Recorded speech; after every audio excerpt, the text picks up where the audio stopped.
Selamat datang di pabrik ini. Terima kasih. Kami siap bekerja. Ayo kita mulai.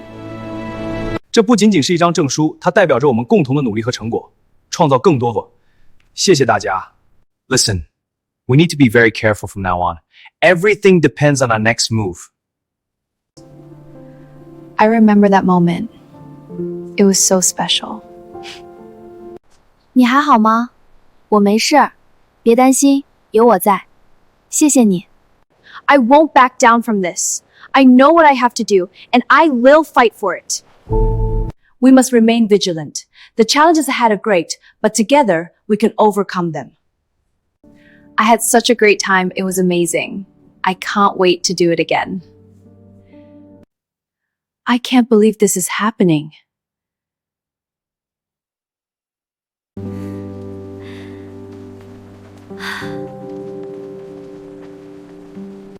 We must focus on our goals and work hard every day to achieve them. I believe in you. Hello everyone, welcome back. Today I have something special to share with you. I think you're going to love it. 你今天真漂亮，谢谢，你也很精神。新年快乐！新年快乐! No, I won't do it. But everyone is. I don't care, it's not right. I'll have to listen to me. I'm listening. What I'm about to say changes everything. Aku berdiri di depan cermin kecil di kamar sempit itu, menatap wajahku sendiri yang tampak asing dengan gaun pengantin sederhana. Tanganku sedikit gemetar. Hari ini aku menikah, tapi bukan karena cinta, bukan pula karena pilihan. Aku hanya pengganti. Seorang anak perempuan yang sejak kecil belajar menerima bahwa dirinya selalu nomor 2. Ibuku berdiri di belakangku. Wajahnya tegang, namun matanya penuh tuntutan. Nuawan, katanya pelan tapi tajam. Kamu tahu ini yang terbaik untuk keluarga kita. Aku tersenyum kecil. Senyum yang sudah kupelajari sejak lama. Senyum yang tidak pernah sampai ke mata. Aku tahu, Bu. Yang seharusnya berdiri di tempatku hari ini adalah kakakku, Wani. Cantik, berbakat, disayang semua orang. Tapi calon suaminya, Mo Ting Kiao, dikenal sebagai pria cacat, ingin, dan menakutkan. Keluarganya memang kaya raya. Tapi pria itu membawa rumor gelap. Wajahnya rusak, temperamennya buruk, dan katanya tidak bisa menjadi suami yang normal. Wani menangis semalaman, memohon agar tidak dinikahkan dengannya. Dan akhirnya ibuku menoleh padaku. Anak yang selama ini dianggap tidak terlalu berguna, tidak terlalu pintar, tidak terlalu cantik. Anak yang mudah dikorbankan. Anggap saja ini balasan karena keluarga sudah membesarkanmu, kata ibu waktu itu. Aku tidak menjawab. Aku hanya mengangguk. Mobil hitam menjemputku malam itu. Rumah keluargamu sunyi dan besar. Dinginnya bukan karena marmer lantai, tapi karena orang-orang di dalamnya. Aku dibawa masuk tanpa upacara, tanpa pesta. Pernikahan kami berlangsung cepat, formal, seperti transaksi bisnis. Suamiku tidak muncul. Malam pertama pernikahan, aku duduk sendirian di kamar pengantin yang luas. Ranjang besar itu terasa seperti jurang. Aku menunggu sampai larut, sampai mataku perih, sampai akhirnya aku tertidur sambil masih mengenakan gaun. Hari-hari setelahnya, aku hidup seperti tamu di rumah sendiri. Mo Ting Kiao jarang terlihat. Katanya, dia tinggal terpisah, jarang pulang. Orang-orang di rumah memanggilku nyonya muda dengan sopan. Tapi jarak di mata mereka jelas. Aku mencoba menyesuaikan diri. Bangun pagi, sarapan sendiri, berjalan di taman besar tanpa tujuan. Aku tidak berani bertanya terlalu banyak. Aku sudah terbiasa. Tidak diharapkan, suatu hari aku bertemu sepupu suamiku, Muji. Pria itu ramah. Terlalu ramah, senyumnya licik. Ucapannya sering menggoda. Aku tidak nyaman dengannya. Tapi kehadirannya membuat rumah besar itu tidak terlalu sunyi. Aku heran. Katanya suatu sore sambil bersandar di pintu. Kenapa kamu mau menikah dengan sepupuku? Aku menjawab jujur, aku tidak punya pilihan. Dia tertawa kecil, seolah jawabanku menghiburnya. Kalau begitu, kita sama. Aku tidak tahu apa maksudnya, dan aku tidak ingin tahu. Segalanya mulai berubah saat aku akhirnya bertemu Mo Ting Kiao. Malam itu hujan turun deras. Aku dipanggil ke ruang kerja di lantai atas. Jantungku berdebar saat pintu terbuka. Di sana, berdiri seorang pria tinggi, punggungnya menghadapku. Bahunya tegang, seolah selalu siap menghadapi serangan. Masuk, katanya dingin tanpa menoleh. Suaranya rendah, dewasa tidak seperti yang kubayangkan. Aku melangkah masuk perlahan. Tuan, kataku sopan. Dia tertawa singkat. Pahit, kamu istriku. Tidak perlu memanggilku seperti itu. Saat dia akhirnya berbalik, aku terdiam. Wajahnya memang memiliki bekas luka. Tipis, namun jelas. Tapi matanya dalam dan tenang. Seperti seseorang yang sudah terlalu lama menahan rasa sakit. Aku tidak ingin pernikahan ini, katanya langsung. Tapi aku juga tidak akan menceraikanmu. Aku mengangguk. Aku mengerti. Dia tampak terkejut. Itu saja? Aku tidak berharap apapun. Jawabku jujur. Aku hanya ingin hidup tenang. Sejak malam itu, kami mulai hidup bersama. Tapi dengan jarak yang jelas. Dia tidur di kamar sebelah. Kami jarang berbicara kecuali perlu. Tapi aku memperhatikan hal-hal kecil. Dia tidak suka makanan berminyak. Dia sering terbangun di malam hari karena mimpi buruk. Tangannya kadang gemetar saat hujan deras. Tanpa kusadari, aku mulai menyiapkan teh hangat di malam hari. Meninggalkan lampu kecil menyala di koridor, memasak makanan sesuai seleranya. Aku tidak menyuruhmu melakukan ini, katanya suatu malam. Aku tahu, jawabku pelan. Aku melakukannya karena aku mau. Dia menatapku lama, seolah mencoba membaca sesuatu di wajahku. Sejak saat itu, tatapannya padaku berubah. Tidak hangat, tapi tidak lagi dingin sepenuhnya. Masa lalunya perlahan terkuak. Penculikan ibunya saat dia kecil. Rasa salah yang tak pernah hilang. Luka yang bukan hanya di wajah, tapi di hati. Dia membangun tembok tinggi untuk melindungi dirinya dari kehilangan lagi. Sementara aku, dengan luka yang berbeda, mengerti rasanya tidak dipilih. Skandal mulai muncul dari keluarga asalku. Wani menuduhku mencuri tunangannya. Ibuku diam. Ayahku menyalahkanku. Media memutarbalikkan cerita. Aku diseret ke konferensi pers. Ditanyai dengan tajam. Dihina dengan kata-kata halus, tapi kejam. Saat aku berdiri sendirian di depan para wartawan, aku hampir runtuh. Tapi sebuah tangan menggenggam tanganku. Mo Ting Kiau berdiri di sampingku. Dia istriku, katanya tegas. Dan siapapun yang menyerangnya, berarti menyerang keluargaku. Untuk pertama kalinya, aku merasa dilindungi. Sejak hari itu, jarak di antara kami menyusut perlahan. Kami mulai makan bersama. Berbicara tentang hal-hal kecil, tentang buku, tentang hujan, tentang kesunyian. Suatu malam aku berkata, aku tidak tahu apakah aku mencintaimu. Dia tersenyum tipis. Tidak apa-apa, aku juga belum tahu caranya. Kami tertawa kecil, canggung, tapi jujur. Cinta kami tidak datang seperti badai. Ia datang seperti cahaya pagi yang pelan-pelan mengusir dingin. Kami belajar mempercayai, belajar menerima. Tidak ada janji manis, hanya kehadiran yang konsisten. Aku tahu, masa depan kami tidak mudah. Trauma tidak hilang dalam semalam. Luka lama kadang terbuka kembali. Tapi, untuk pertama kalinya dalam hidupku, aku tidak lagi merasa sendirian. Aku bukan lagi pengganti. Aku adalah istri Mo Ting Kiau. Selamat datang di pabrik ini. Terima kasih. Kami siap bekerja. Ayo kita mulai. 这不仅仅是一张证书，它代表着我们共同的努力和成果，创造更多的。谢谢大家。Listen, we need to be very careful from now on. Everything depends on our next move. I remember that moment. It was so special. 你还好吗？我没事，别担心，有我在。谢谢你。I won't back down from this. I know what I have to do, and I will fight for it. We must remain vigilant. The challenges ahead are great, but together we can overcome them. I had such a great time. It was amazing.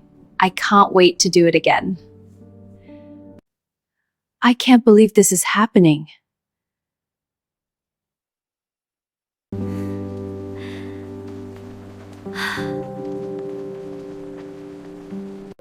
We must focus on our goals and work hard every day to achieve them.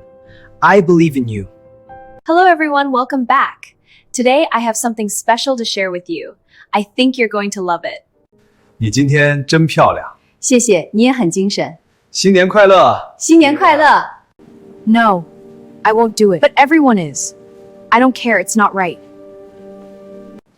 I'll have to listen to me. I'm listening. What I'm about to say changes everything. Aku berdiri di depan cermin kecil di kamar sempit itu, menatap wajahku sendiri yang tampak asing dengan gaun pengantin sederhana. Tanganku sedikit gemetar. Hari ini aku menikah, tapi bukan karena cinta, bukan pula karena pilihan. Aku hanya pengganti. Seorang anak perempuan yang sejak kecil belajar menerima bahwa dirinya selalu nomor 2. Ibuku berdiri di belakangku.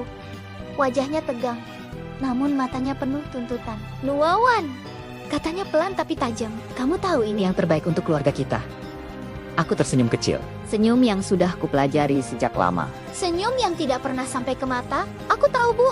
Yang seharusnya berdiri di tempatku hari ini adalah kakakku, Wani. Cantik, berbakat, disayang semua orang. Tapi calon suaminya, Mo Ting Kiao, dikenal sebagai pria cacat, dingin, dan menakutkan. Keluarganya memang kaya raya. Tapi pria itu membawa rumor gelap. Wajahnya rusak, temperamennya buruk, dan katanya tidak bisa menjadi suami yang normal. Wani menangis semalaman, memohon agar tidak dinikahkan dengannya. Dan akhirnya ibuku menoleh padaku. Anak yang selama ini dianggap tidak terlalu berguna, tidak terlalu pintar, tidak terlalu cantik. Anak yang mudah dikorbankan. Anggap saja ini balasan karena keluarga sudah membesarkanmu, kata ibu waktu itu. Aku tidak menjawab. Aku hanya mengangguk. Mobil hitam menjemputku malam itu. Rumah keluargamu sunyi dan besar. Dinginnya bukan karena marmer lantai, tapi karena orang-orang di dalamnya. Aku dibawa masuk tanpa upacara, tanpa pesta. Pernikahan kami berlangsung cepat, formal, seperti transaksi bisnis. Suamiku tidak muncul. Malam pertama pernikahan, aku duduk sendirian di kamar pengantin yang luas. Ranjang besar itu terasa seperti jurang. Aku menunggu sampai larut, sampai mataku perih, sampai akhirnya aku tertidur sambil masih mengenakan gaun. Hari-hari setelahnya, aku hidup seperti tamu di rumah sendiri. Mo Ting Kiao jarang terlihat. Katanya, dia tinggal terpisah, jarang pulang. Orang-orang di rumah memanggilku nyonya muda dengan sopan. Tapi jarak di mata mereka jelas. Aku mencoba menyesuaikan diri. Bangun pagi, sarapan sendiri, berjalan di taman besar tanpa tujuan. Aku tidak berani bertanya terlalu banyak. Aku sudah terbiasa. Tidak diharapkan, suatu hari aku bertemu sepupu suamiku, Muji. Pria itu ramah. Terlalu ramah, senyumnya licik. Ucapannya sering menggoda. Aku tidak nyaman dengannya. Tapi kehadirannya membuat rumah besar itu tidak terlalu sunyi. Aku heran, katanya suatu sore sambil bersandar di pintu. Kenapa kamu mau menikah dengan sepupuku? Aku menjawab jujur, aku tidak punya pilihan. Dia tertawa kecil, seolah jawabanku menghiburnya. Kalau begitu, kita sama.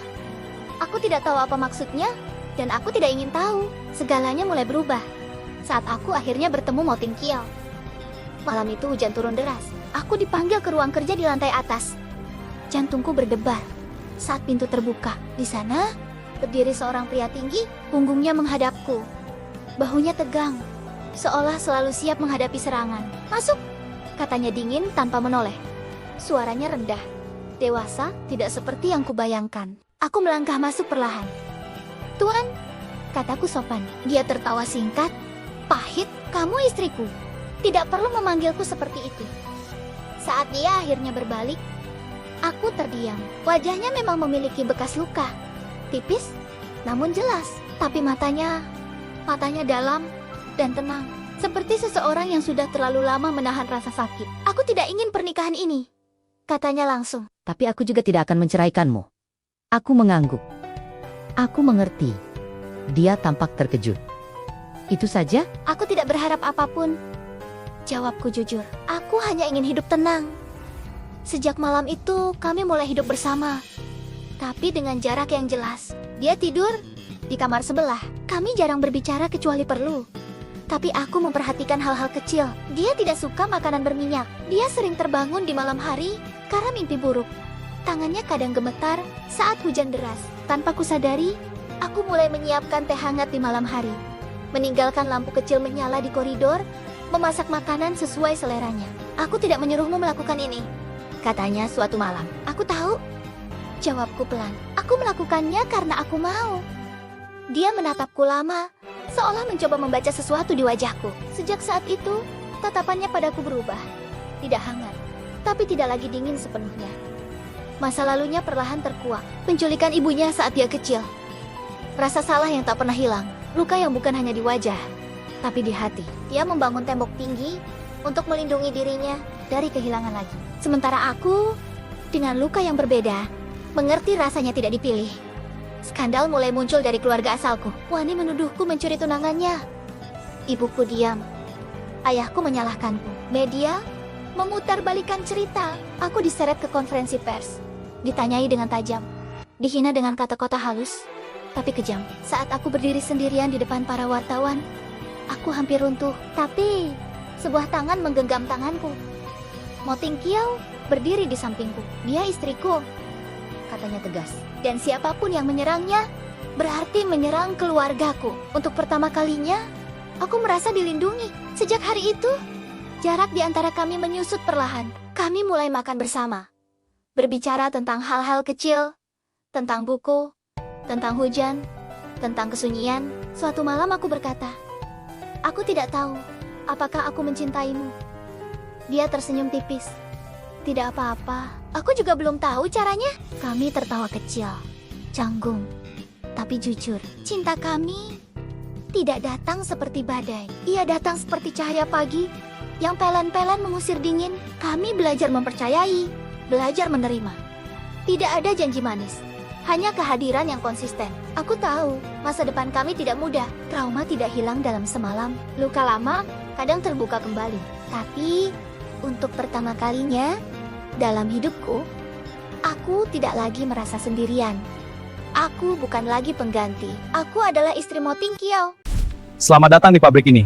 Terima kasih. Kami siap bekerja. Ayo kita mulai. 这不仅仅是一张证书，它代表着我们共同的努力和成果，创造更多的。谢谢大家。Listen, we need to be very careful from now on. Everything depends on our next move. I remember that moment. It was so special. 你还好吗？我没事，别担心，有我在。谢谢你。I won't back down from this. I know what I have to do, and I will fight for it. We must remain vigilant. The challenges ahead are great, but together we can overcome them. I had such a great time. It was amazing. I can't wait to do it again. I can't believe this is happening.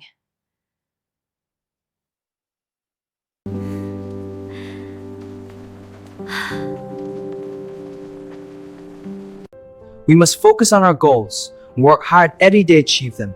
I believe in you. Hello, everyone. Welcome back. Today, I have something special to share with you. I think you're going to love it.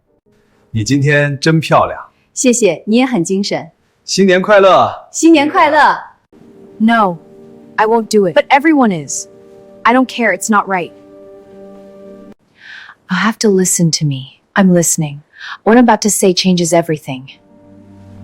Aku berdiri di depan cermin kecil di kamar sempit itu, menatap wajahku sendiri yang tampak asing dengan gaun pengantin sederhana. Tanganku sedikit gemetar. Hari ini, aku menikah. Tapi bukan karena cinta. Bukan pula karena pilihan. Aku hanya pengganti. Seorang anak perempuan yang sejak kecil belajar menerima bahwa dirinya selalu nomor 2. Ibuku berdiri di belakangku. Wajahnya tegang, namun matanya penuh tuntutan. "Nuawan," katanya pelan tapi tajam. "Kamu tahu ini Yang terbaik untuk keluarga kita. Aku tersenyum kecil. Senyum yang sudah kupelajari sejak lama. Senyum yang tidak pernah sampai ke mata. Aku tahu, Bu. Yang seharusnya berdiri di tempatku hari ini adalah kakakku, Wani.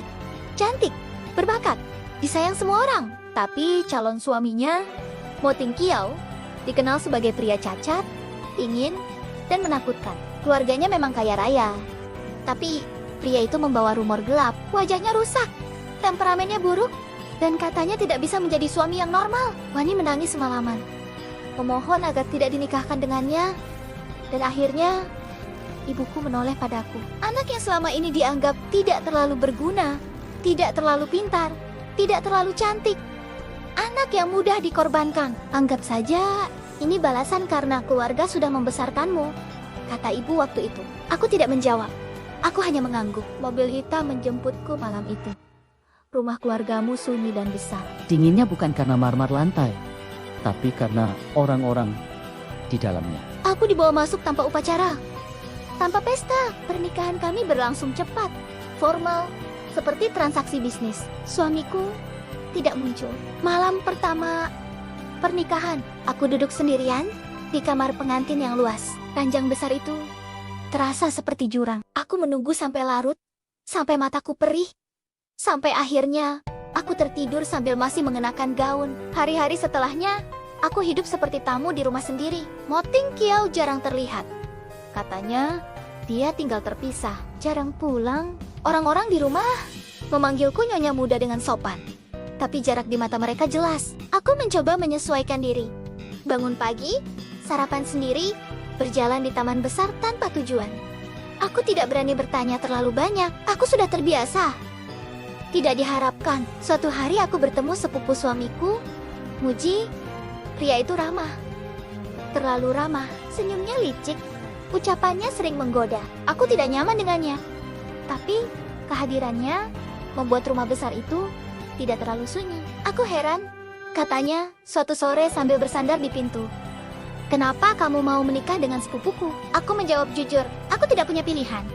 Dia tertawa kecil, seolah jawabanku menghiburnya. Kalau begitu, kita sama. Aku tidak tahu apa maksudnya, dan aku tidak ingin tahu. Segalanya mulai berubah saat aku akhirnya bertemu Mo Ting Kiao. Malam itu hujan turun deras. Aku dipanggil ke ruang kerja di lantai atas.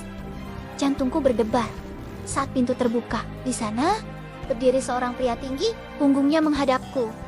Bahunya tegang, seolah selalu siap menghadapi serangan. Masuk, katanya dingin tanpa menoleh. Suaranya rendah, dewasa, tidak seperti yang kubayangkan. Aku melangkah masuk perlahan. Tuan, kataku sopan. Dia tertawa singkat, pahit, kamu istriku. Tidak perlu memanggilku seperti itu. Saat dia akhirnya berbalik, aku terdiam. Wajahnya memang memiliki bekas luka. Tipis, namun jelas. Tapi matanya dalam dan tenang. Seperti seseorang yang sudah terlalu lama menahan rasa sakit. Aku tidak ingin pernikahan ini, katanya langsung. Tapi aku juga tidak akan menceraikanmu. Aku mengangguk. Aku mengerti. Dia tampak terkejut. Itu saja? Aku tidak berharap apapun. Jawabku jujur. Aku hanya ingin hidup tenang. Sejak malam itu, kami mulai hidup bersama. Tapi dengan jarak yang jelas. Dia tidur di kamar sebelah. Kami jarang berbicara kecuali perlu. Tapi aku memperhatikan hal-hal kecil. Dia tidak suka makanan berminyak. Dia sering terbangun di malam hari karena mimpi buruk. Tangannya kadang gemetar saat hujan deras. Tanpa kusadari, aku mulai menyiapkan teh hangat di malam hari. Meninggalkan lampu kecil menyala di koridor, memasak makanan sesuai seleranya. Aku tidak menyuruhmu melakukan ini, katanya suatu malam. Aku tahu, jawabku pelan. Aku melakukannya karena aku mau. Dia menatapku lama, seolah mencoba membaca sesuatu di wajahku. Sejak saat itu, tatapannya padaku berubah. Tidak hangat, tapi tidak lagi dingin sepenuhnya. Masa lalunya perlahan terkuak. Penculikan ibunya saat dia kecil. Rasa salah yang tak pernah hilang. Luka yang bukan hanya di wajah, tapi di hati. Dia membangun tembok tinggi untuk melindungi dirinya dari kehilangan lagi. Sementara aku, dengan luka yang berbeda, mengerti rasanya tidak dipilih.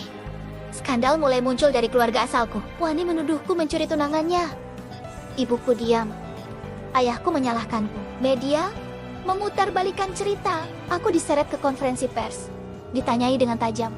Dihina dengan kata-kata halus, tapi kejam. Saat aku berdiri sendirian di depan para wartawan, aku hampir runtuh. Tapi sebuah tangan menggenggam tanganku. Mo Ting Kiao berdiri di sampingku. Dia istriku, katanya tegas. Dan siapapun yang menyerangnya, berarti menyerang keluargaku. Untuk pertama kalinya, aku merasa dilindungi. Sejak hari itu, jarak di antara kami menyusut perlahan. Kami mulai makan bersama. Berbicara tentang hal-hal kecil, tentang buku, tentang hujan, tentang kesunyian. Suatu malam aku berkata, aku tidak tahu apakah aku mencintaimu. Dia tersenyum tipis. Tidak apa-apa, aku juga belum tahu caranya. Kami tertawa kecil, canggung, tapi jujur. Cinta kami tidak datang seperti badai. Ia datang seperti cahaya pagi yang pelan-pelan mengusir dingin. Kami belajar mempercayai, belajar menerima. Tidak ada janji manis, hanya kehadiran yang konsisten. Aku tahu, masa depan kami tidak mudah. Trauma tidak hilang dalam semalam. Luka lama kadang terbuka kembali. Tapi Untuk pertama kalinya dalam hidupku, aku tidak lagi merasa sendirian. Aku bukan lagi pengganti. Aku adalah istri Mo Tingqiao. Selamat datang di pabrik ini. Terima kasih. Kami siap bekerja. Ayo kita mulai. 这不仅仅是一张证书，它代表着我们共同的努力和成果，创造更多。谢谢大家。Listen, we need to be very careful from now on. Everything depends on our next move. I remember that moment. It was so special. 你还好吗？我没事，别担心，有我在。谢谢你。I won't back down from this. I know what I have to do, and I will fight for it. We must remain vigilant. The challenges ahead are great, but together we can overcome them. I had such a great time. It was amazing. I can't wait to do it again. I can't believe this is happening.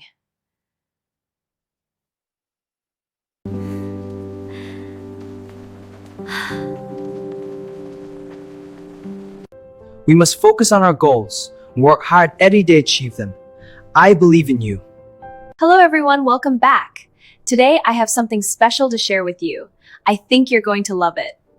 你今天真漂亮，谢谢，你也很精神。新年快乐！新年快乐! No, I won't do it. But everyone is. I don't care. It's not right. I'll have to listen to me. I'm listening. What I'm about to say changes everything. Aku berdiri di depan cermin kecil di kamar sempit itu, menatap wajahku sendiri yang tampak asing dengan gaun pengantin sederhana. Tanganku sedikit gemetar. Hari ini, aku menikah. Tapi bukan karena cinta. Bukan pula karena pilihan. Aku hanya pengganti. Seorang anak perempuan yang sejak kecil belajar menerima bahwa dirinya selalu nomor 2. Ibuku berdiri di belakangku. Wajahnya tegang, namun matanya penuh tuntutan. Nuawan, katanya pelan tapi tajam. Kamu tahu ini Yang terbaik untuk keluarga kita. Aku tersenyum kecil. Senyum yang sudah kupelajari sejak lama. senyum yang tidak pernah sampai ke mata. Aku tahu, Bu. Yang seharusnya berdiri di tempatku hari ini adalah kakakku, Wani. Cantik, berbakat, disayang semua orang. Tapi calon suaminya, Mo Tingqiao, dikenal sebagai pria cacat, dingin, dan menakutkan. Keluarganya memang kaya raya. Tapi pria itu membawa rumor gelap. Wajahnya rusak, temperamennya buruk, dan katanya tidak bisa menjadi suami yang normal. Wani menangis semalaman, memohon agar tidak dinikahkan dengannya. Dan akhirnya ibuku menoleh padaku. Anak yang selama ini dianggap tidak terlalu berguna, tidak terlalu pintar, tidak terlalu cantik. Anak yang mudah dikorbankan. Anggap saja ini balasan karena keluarga sudah membesarkanmu, kata ibu waktu itu. Aku tidak menjawab. Aku hanya mengangguk. Mobil hitam menjemputku malam itu. Rumah keluargamu sunyi dan besar. Dinginnya bukan karena marmer lantai, tapi karena orang-orang di dalamnya. Aku dibawa masuk tanpa upacara, tanpa pesta. Pernikahan kami berlangsung cepat, formal, seperti transaksi bisnis. Suamiku tidak muncul. Malam pertama pernikahan, aku duduk sendirian di kamar pengantin yang luas. Ranjang besar itu terasa seperti jurang. Aku menunggu sampai larut, sampai mataku perih, sampai akhirnya aku tertidur sambil masih mengenakan gaun. Hari-hari setelahnya, aku hidup seperti tamu di rumah sendiri. Mo Tingqiao jarang terlihat. Katanya, dia tinggal terpisah, jarang pulang. Orang-orang di rumah memanggilku nyonya muda dengan sopan. Tapi jarak di mata mereka jelas. Aku mencoba menyesuaikan diri. Bangun pagi, sarapan sendiri, berjalan di taman besar tanpa tujuan. Aku tidak berani bertanya terlalu banyak. Aku sudah terbiasa. Tidak diharapkan, suatu hari aku bertemu sepupu suamiku, Muji. Pria itu ramah. Terlalu ramah, senyumnya licik. Ucapannya sering menggoda. Aku tidak nyaman dengannya. Tapi kehadirannya membuat rumah besar itu tidak terlalu sunyi. Aku heran, katanya suatu sore sambil bersandar di pintu.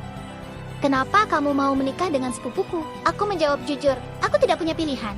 Dia tertawa kecil, seolah jawabanku menghiburnya. Kalau begitu, kita sama. Aku tidak tahu apa maksudnya, dan aku tidak ingin tahu. Segalanya mulai berubah saat aku akhirnya bertemu Mo Tingqiao. Malam itu hujan turun deras. Aku dipanggil ke ruang kerja di lantai atas. Jantungku berdebar saat pintu terbuka. Di sana, Berdiri seorang pria tinggi, punggungnya menghadapku.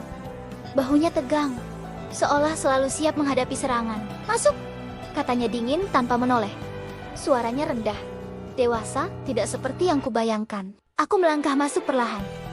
"Tuan," kataku sopan. Dia tertawa singkat, pahit. "Kamu istriku. Tidak perlu memanggilku seperti itu." Saat dia akhirnya berbalik, aku terdiam. Wajahnya memang memiliki bekas luka. Tipis, namun jelas. Tapi matanya dalam dan tenang. Seperti seseorang yang sudah terlalu lama menahan rasa sakit. "Aku tidak ingin pernikahan ini," katanya langsung. Tapi aku juga tidak akan menceraikanmu. Aku mengangguk. Aku mengerti. Dia tampak terkejut. Itu saja? "Aku tidak berharap apapun," jawabku jujur. "Aku hanya ingin hidup tenang." Sejak malam itu, kami mulai hidup bersama. Tapi dengan jarak yang jelas. Dia tidur di kamar sebelah. Kami jarang berbicara kecuali perlu.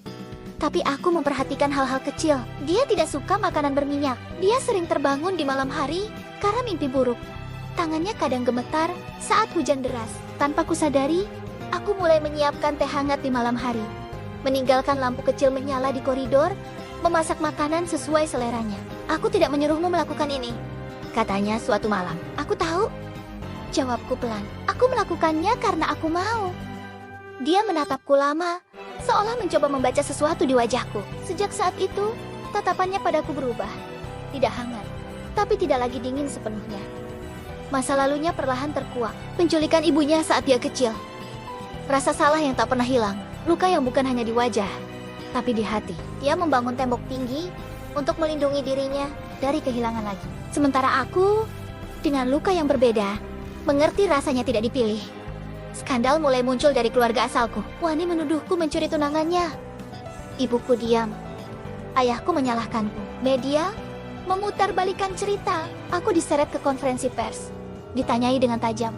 Dihina dengan kata-kata halus, tapi kejam. Saat aku berdiri sendirian di depan para wartawan, aku hampir runtuh. Tapi sebuah tangan menggenggam tanganku. Mo Ting Kiau berdiri di sampingku. "Dia istriku," katanya tegas. "Dan siapapun yang menyerangnya, berarti menyerang keluargaku." Untuk pertama kalinya, aku merasa dilindungi. Sejak hari itu, jarak di antara kami menyusut perlahan. Kami mulai makan bersama. Berbicara tentang hal-hal kecil, tentang buku, tentang hujan, tentang kesunyian. Suatu malam aku berkata, "Aku tidak tahu apakah aku mencintaimu." Dia tersenyum tipis. "Tidak apa-apa, aku juga belum tahu caranya." Kami tertawa kecil, canggung, tapi jujur. Cinta kami tidak datang seperti badai. Ia datang seperti cahaya pagi yang pelan-pelan mengusir dingin. Kami belajar mempercayai, belajar menerima. Tidak ada janji manis, hanya kehadiran yang konsisten. Aku tahu masa depan kami tidak mudah. Trauma tidak hilang dalam semalam. Luka lama kadang terbuka kembali. Tapi untuk pertama kalinya dalam hidupku, aku tidak lagi merasa sendirian. Aku bukan lagi pengganti. Aku adalah istri Mo Ting Kiau. Selamat datang di pabrik ini. Terima kasih. Kami siap bekerja. Ayo kita mulai. 这不仅仅是一张证书，它代表着我们共同的努力和成果，创造更多。谢谢大家。Listen, we need to be very careful from now on. Everything depends on our next move. I remember that moment. It was so special. 你还好吗？我没事，别担心，有我在。谢谢你。 I won't back down from this. I know what I have to do, and I will fight for it. We must remain vigilant. The challenges ahead are great, but together we can overcome them. I had such a great time. It was amazing. I can't wait to do it again. I can't believe this is happening.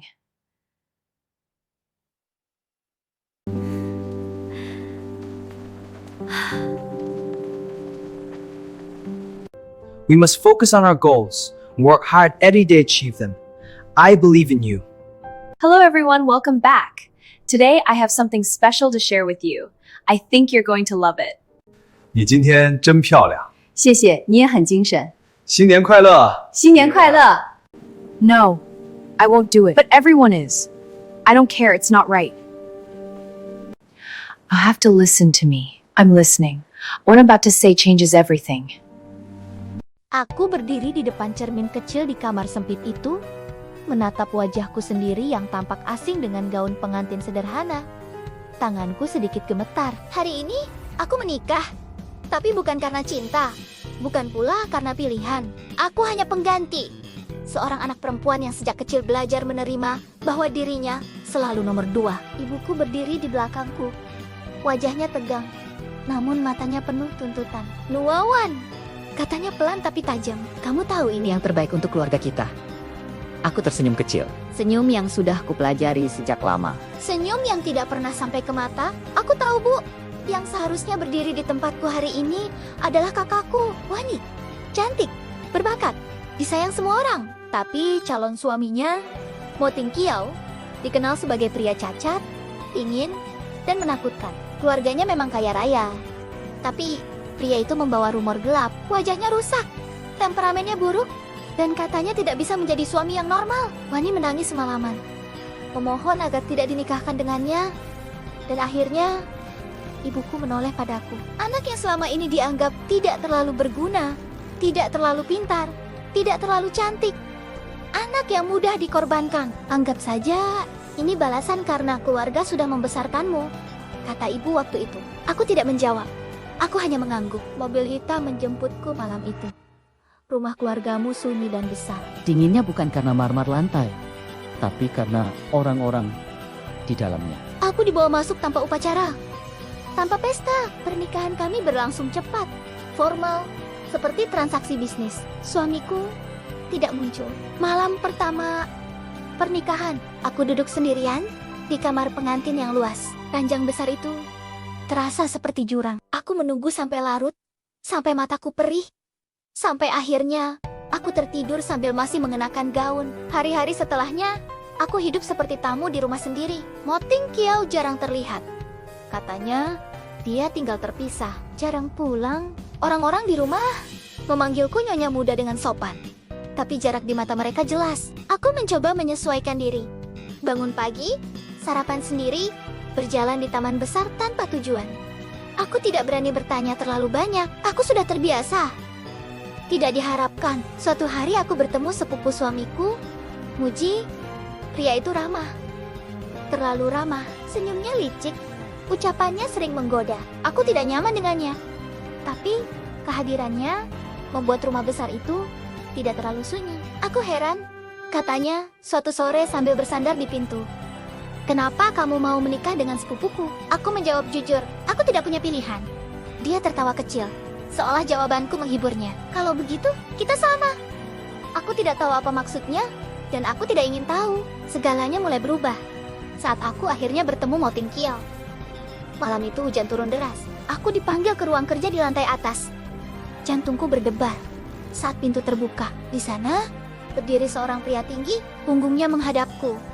Bahunya tegang, seolah selalu siap menghadapi serangan. Masuk, katanya dingin tanpa menoleh. Suaranya rendah, dewasa, tidak seperti yang kubayangkan. Aku melangkah masuk perlahan. Tuan, kataku sopan. Dia tertawa singkat, pahit. Kamu istriku, tidak perlu memanggilku seperti itu. Saat dia akhirnya berbalik, aku terdiam. Wajahnya memang memiliki bekas luka, tipis, namun jelas.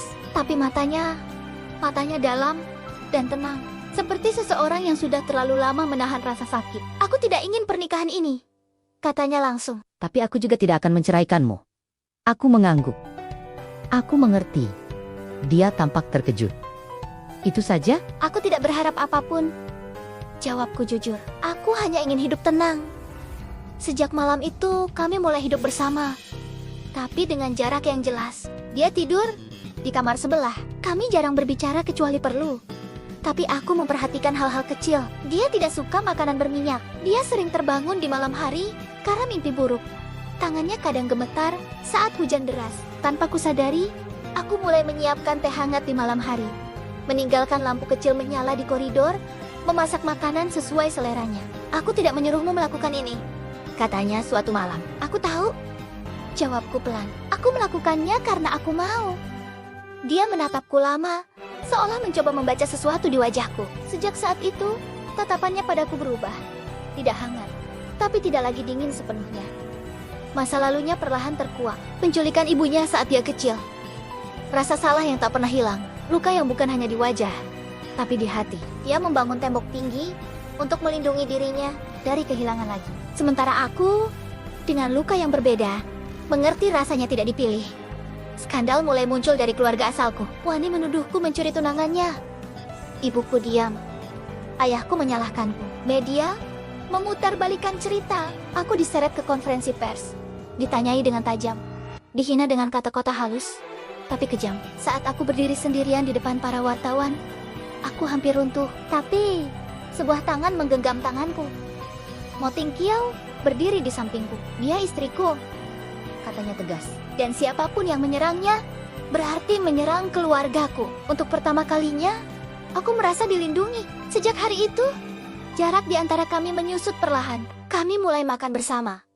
Berbicara tentang hal-hal kecil, tentang buku, tentang hujan, tentang kesunyian. Suatu malam aku berkata, "Aku tidak tahu apakah aku mencintaimu." Dia tersenyum tipis. "Tidak apa-apa, aku juga belum tahu caranya."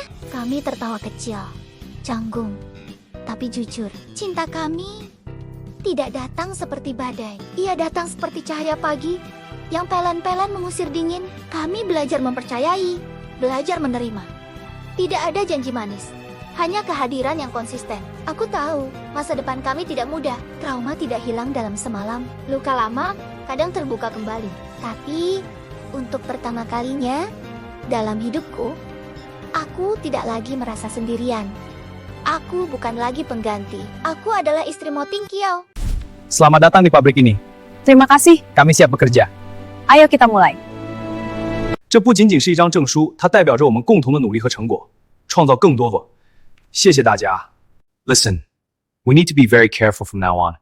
Everything depends on our next move. I remember that moment. It was so special.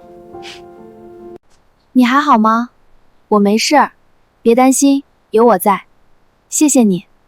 I won't back down from this. I know what I have to do, and I will fight for it. We must remain vigilant. The challenges ahead are great, but together we can overcome them.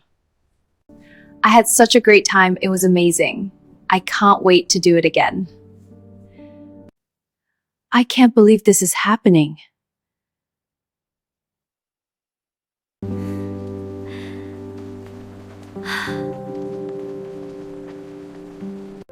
We must focus on our goals, work hard every day to achieve them. I believe in you. Hello everyone, welcome back. Today I have something special to share with you. I think you're going to love it. 你今天真漂亮，谢谢，你也很精神。新年快乐！新年快乐! No, I won't do it. But everyone is. I don't care, it's not right. I'll have to listen to me. I'm listening. What I'm about to say changes everything. Aku berdiri di depan cermin kecil di kamar sempit itu, menatap wajahku sendiri yang tampak asing dengan gaun pengantin sederhana. Tanganku sedikit gemetar. Hari ini, aku menikah.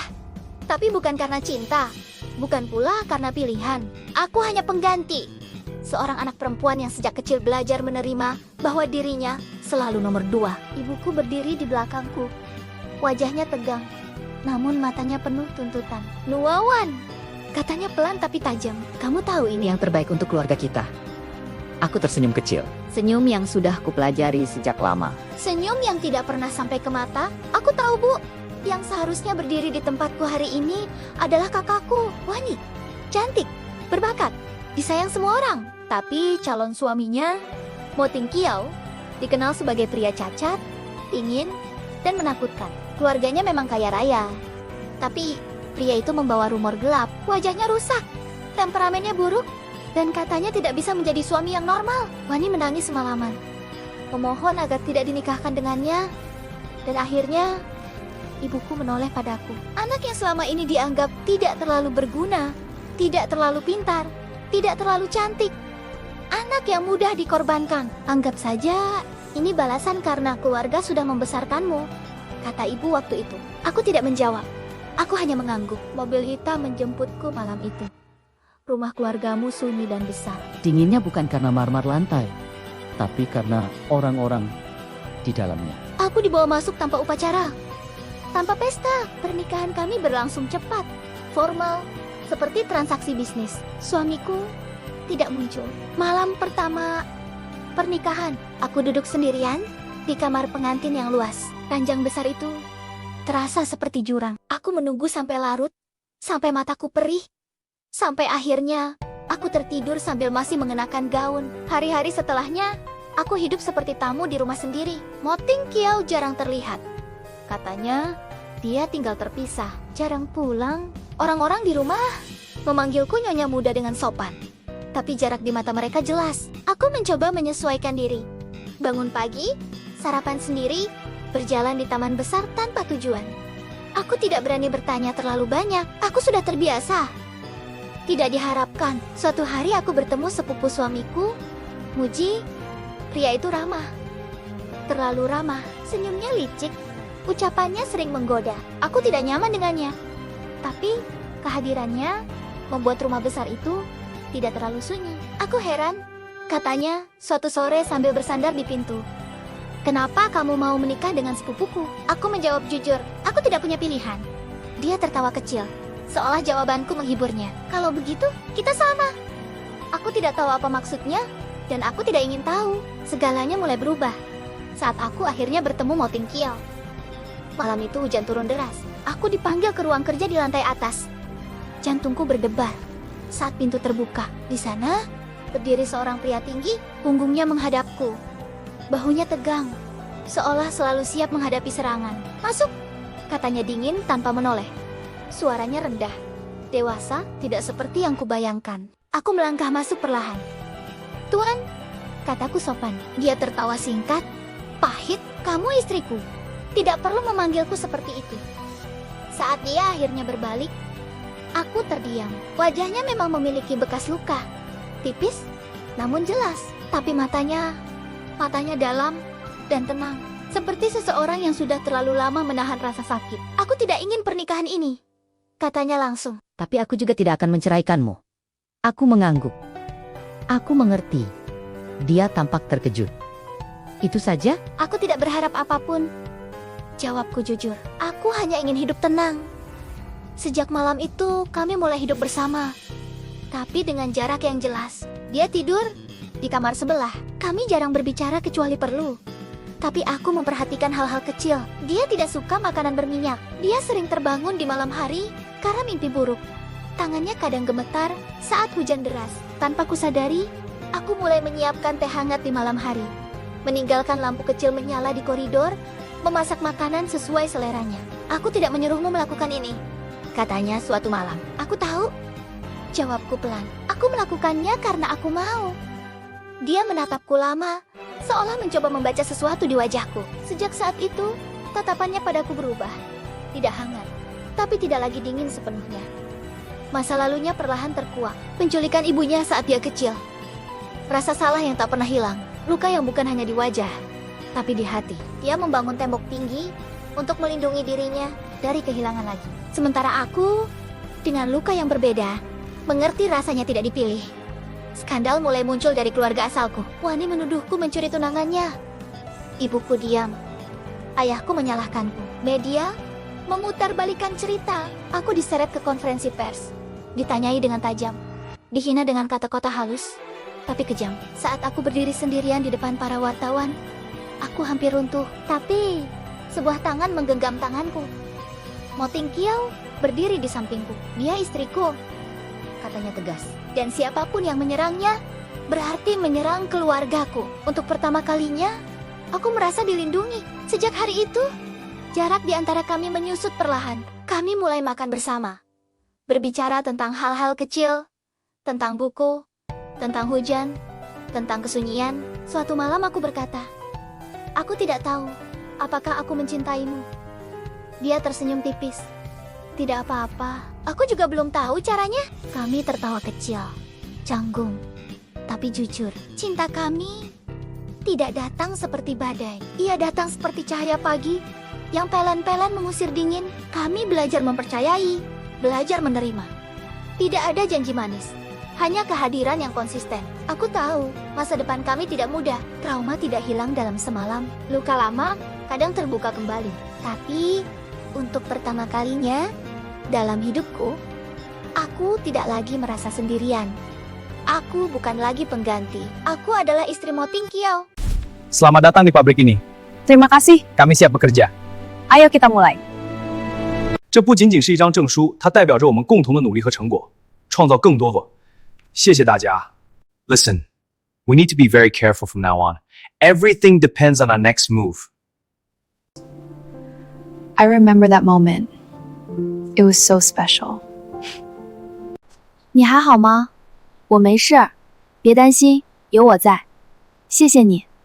I won't back down from this. I know what I have to do, and I will fight for it. We must remain vigilant.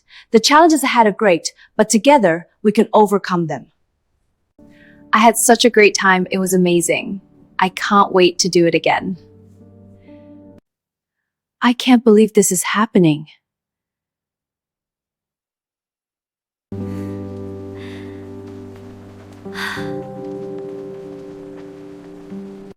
We must focus on our goals, work hard every day to achieve them. I believe in you. Hello everyone, welcome back. Today I have something special to share with you.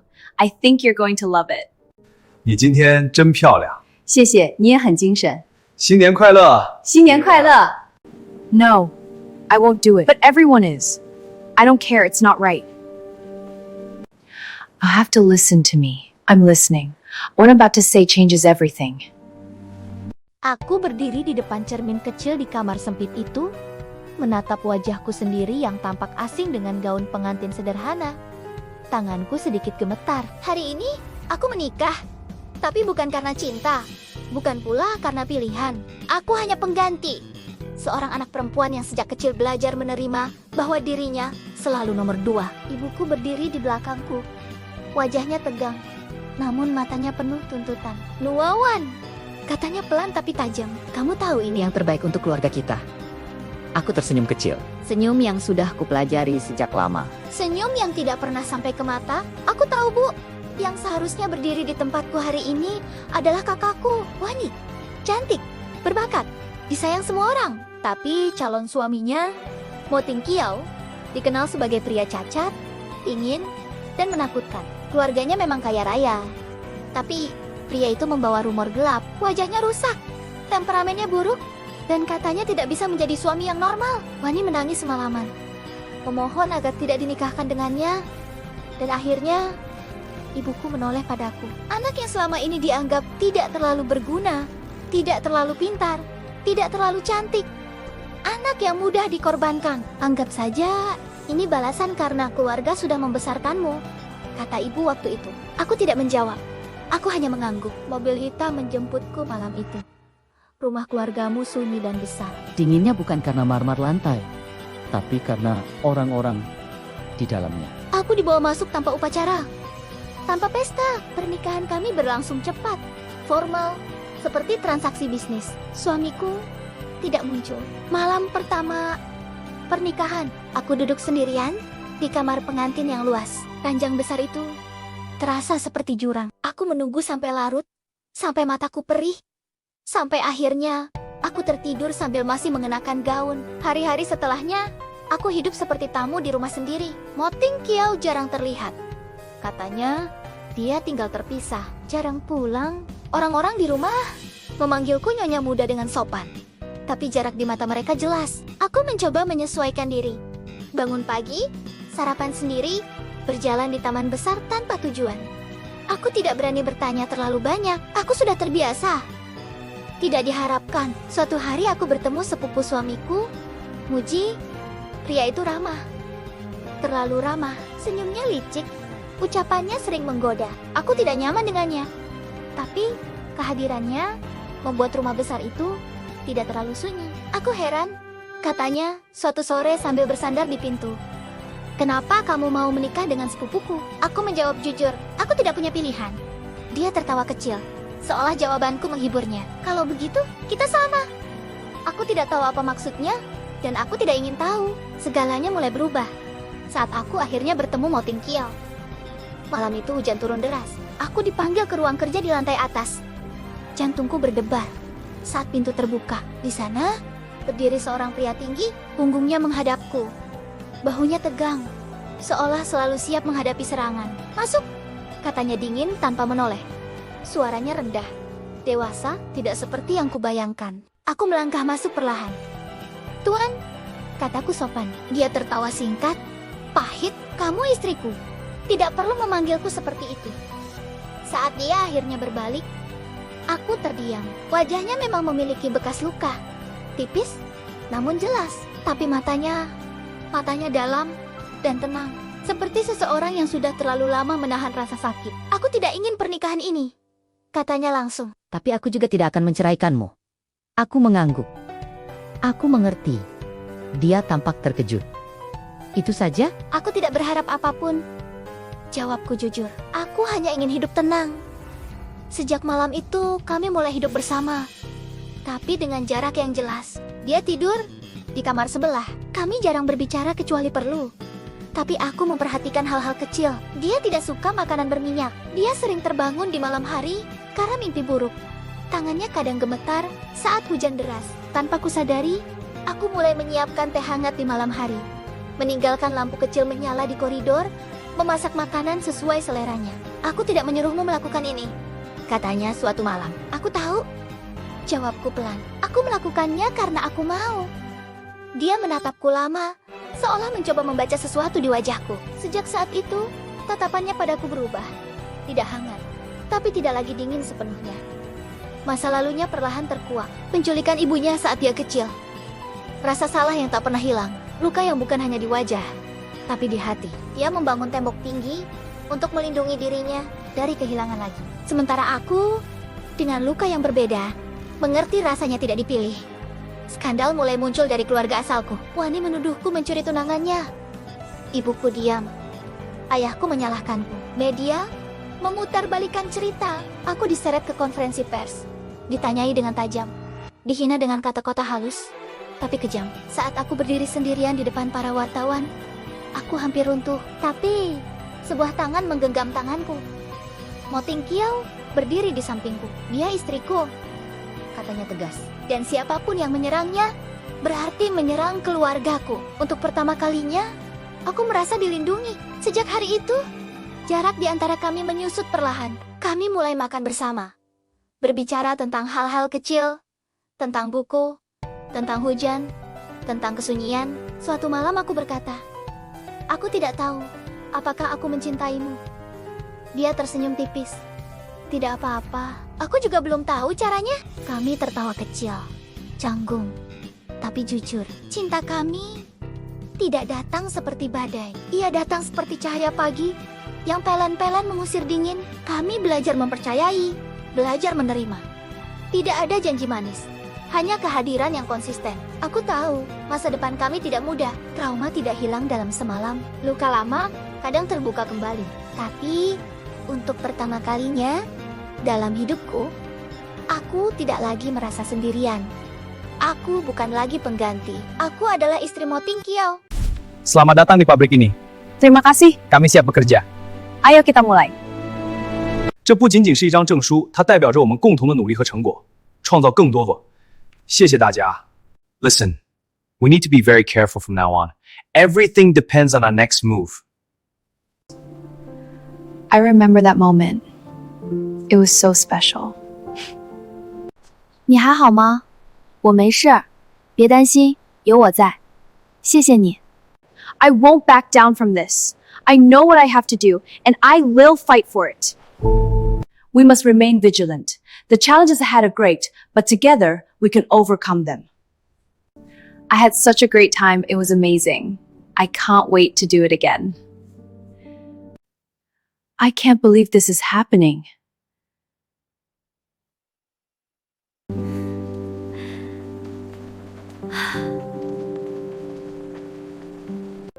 We must focus on our goals and work hard every day to achieve them. I believe in you. Hello everyone, welcome back. Today I have something special to share with you. I think you're going to love it. 你今天真漂亮，谢谢，你也很精神。新年快乐！新年快乐！ No, I won't do it. But everyone is. I don't care, it's not right. I'll have to listen to me. I'm listening. What I'm about to say changes everything. Aku berdiri di depan cermin kecil di kamar sempit itu, menatap wajahku sendiri yang tampak asing dengan gaun pengantin sederhana. Tanganku sedikit gemetar. Hari ini aku menikah, tapi bukan karena cinta, bukan pula karena pilihan. Aku hanya pengganti. Seorang anak perempuan yang sejak kecil belajar menerima bahwa dirinya selalu nomor 2. Ibuku berdiri di belakangku. Wajahnya tegang, namun matanya penuh tuntutan. Nuawan, katanya pelan tapi tajam. Kamu tahu ini Yang terbaik untuk keluarga kita. Aku tersenyum kecil. Senyum yang sudah kupelajari sejak lama. senyum yang tidak pernah sampai ke mata. Aku tahu, Bu. Yang seharusnya berdiri di tempatku hari ini adalah kakakku, Wani. Cantik, berbakat, disayang semua orang. Tapi calon suaminya, Mo Ting Kiau, dikenal sebagai pria cacat, dingin, dan menakutkan. Keluarganya memang kaya raya, tapi pria itu membawa rumor gelap. Wajahnya rusak, temperamennya buruk, dan katanya tidak bisa menjadi suami yang normal. Wani menangis semalaman, memohon agar tidak dinikahkan dengannya, dan akhirnya ibuku menoleh padaku. Anak yang selama ini dianggap tidak terlalu berguna, tidak terlalu pintar, tidak terlalu cantik. Anak yang mudah dikorbankan. Anggap saja ini balasan karena keluarga sudah membesarkanmu, kata ibu waktu itu. Aku tidak menjawab. Aku hanya mengangguk. Mobil hitam menjemputku malam itu. Rumah keluargamu sunyi dan besar. Dinginnya bukan karena marmer lantai, tapi karena orang-orang di dalamnya. Aku dibawa masuk tanpa upacara, tanpa pesta. Pernikahan kami berlangsung cepat, formal, seperti transaksi bisnis. Suamiku tidak muncul. Malam pertama pernikahan, aku duduk sendirian di kamar pengantin yang luas. Ranjang besar itu terasa seperti jurang. Aku menunggu sampai larut, sampai mataku perih, sampai akhirnya aku tertidur sambil masih mengenakan gaun. Hari-hari setelahnya, aku hidup seperti tamu di rumah sendiri. Mo Ting Kiau jarang terlihat. Katanya, dia tinggal terpisah, jarang pulang. Orang-orang di rumah memanggilku nyonya muda dengan sopan. Tapi jarak di mata mereka jelas. Aku mencoba menyesuaikan diri. Bangun pagi, sarapan sendiri, berjalan di taman besar tanpa tujuan. Aku tidak berani bertanya terlalu banyak. Aku sudah terbiasa. Tidak diharapkan, suatu hari aku bertemu sepupu suamiku, Muji. Pria itu ramah. Terlalu ramah, senyumnya licik. Ucapannya sering menggoda. Aku tidak nyaman dengannya. Tapi kehadirannya membuat rumah besar itu tidak terlalu sunyi. Aku heran. Katanya suatu sore sambil bersandar di pintu, "Kenapa kamu mau menikah dengan sepupuku?" Aku menjawab jujur, aku tidak punya pilihan. Dia tertawa kecil, seolah jawabanku menghiburnya. Kalau begitu, kita sama. Aku tidak tahu apa maksudnya, dan aku tidak ingin tahu. Segalanya mulai berubah saat aku akhirnya bertemu Mo Ting Kiau. Malam itu hujan turun deras. Aku dipanggil ke ruang kerja di lantai atas. Jantungku berdebar saat pintu terbuka. Di sana, berdiri seorang pria tinggi, punggungnya menghadapku. Bahunya tegang, seolah selalu siap menghadapi serangan. "Masuk," katanya dingin tanpa menoleh. Suaranya rendah, dewasa, tidak seperti yang kubayangkan. Aku melangkah masuk perlahan. "Tuan," kataku sopan. Dia tertawa singkat, pahit. "Kamu istriku. Tidak perlu memanggilku seperti itu." Saat dia akhirnya berbalik, aku terdiam. Wajahnya memang memiliki bekas luka. Tipis, namun jelas. Tapi matanya dalam dan tenang. Seperti seseorang yang sudah terlalu lama menahan rasa sakit. "Aku tidak ingin pernikahan ini," katanya langsung. Tapi aku juga tidak akan menceraikanmu. Aku mengangguk. Aku mengerti. Dia tampak terkejut. Itu saja? "Aku tidak berharap apapun," jawabku jujur. "Aku hanya ingin hidup tenang." Sejak malam itu, kami mulai hidup bersama. Tapi dengan jarak yang jelas. Dia tidur di kamar sebelah. Kami jarang berbicara kecuali perlu. Tapi aku memperhatikan hal-hal kecil. Dia tidak suka makanan berminyak. Dia sering terbangun di malam hari karena mimpi buruk. Tangannya kadang gemetar saat hujan deras. Tanpa kusadari, aku mulai menyiapkan teh hangat di malam hari. Meninggalkan lampu kecil menyala di koridor, memasak makanan sesuai seleranya. "Aku tidak menyuruhmu melakukan ini," katanya suatu malam. "Aku tahu," jawabku pelan. "Aku melakukannya karena aku mau." Dia menatapku lama, seolah mencoba membaca sesuatu di wajahku. Sejak saat itu, tatapannya padaku berubah. Tidak hangat, tapi tidak lagi dingin sepenuhnya. Masa lalunya perlahan terkuak. Penculikan ibunya saat dia kecil. Rasa salah yang tak pernah hilang. Luka yang bukan hanya di wajah, tapi di hati. Dia membangun tembok tinggi untuk melindungi dirinya dari kehilangan lagi. Sementara aku, dengan luka yang berbeda, mengerti rasanya tidak dipilih. Skandal mulai muncul dari keluarga asalku. Wani menuduhku mencuri tunangannya. Ibuku diam. Ayahku menyalahkanku. Media memutarbalikkan cerita. Aku diseret ke konferensi pers. Ditanyai dengan tajam.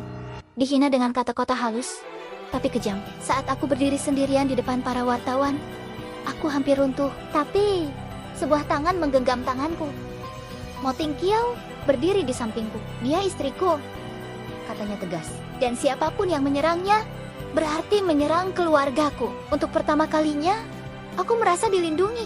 Sejak hari itu, jarak di antara kami menyusut perlahan. Kami mulai makan bersama. Berbicara tentang hal-hal kecil, tentang buku, tentang hujan, tentang kesunyian. Suatu malam aku berkata, "Aku tidak tahu apakah aku mencintaimu." Dia tersenyum tipis. "Tidak apa-apa, aku juga belum tahu caranya." Kami tertawa kecil, canggung, tapi jujur. Cinta kami tidak datang seperti badai. Ia datang seperti cahaya pagi yang pelan-pelan mengusir dingin. Kami belajar mempercayai, belajar menerima. Tidak ada janji manis, hanya kehadiran yang konsisten. Aku tahu, masa depan kami tidak mudah. Trauma tidak hilang dalam semalam. Luka lama kadang terbuka kembali. Tapi, untuk pertama kalinya dalam hidupku, aku tidak lagi merasa sendirian. Aku bukan lagi pengganti. Aku adalah istri Mo Tingqiao. Selamat datang di pabrik ini. Terima kasih. Kami siap bekerja. Ayo kita mulai. 这不仅仅是一张证书，它代表着我们共同的努力和成果，创造更多的。谢谢大家。Listen, we need to be very careful from now on. Everything depends on our next move. I remember that moment. It was so special. 你还好吗？我没事，别担心，有我在。谢谢你。I won't back down from this. I know what I have to do, and I will fight for it. We must remain vigilant. The challenges ahead are great, but together we can overcome them. I had such a great time. It was amazing. I can't wait to do it again. I can't believe this is happening.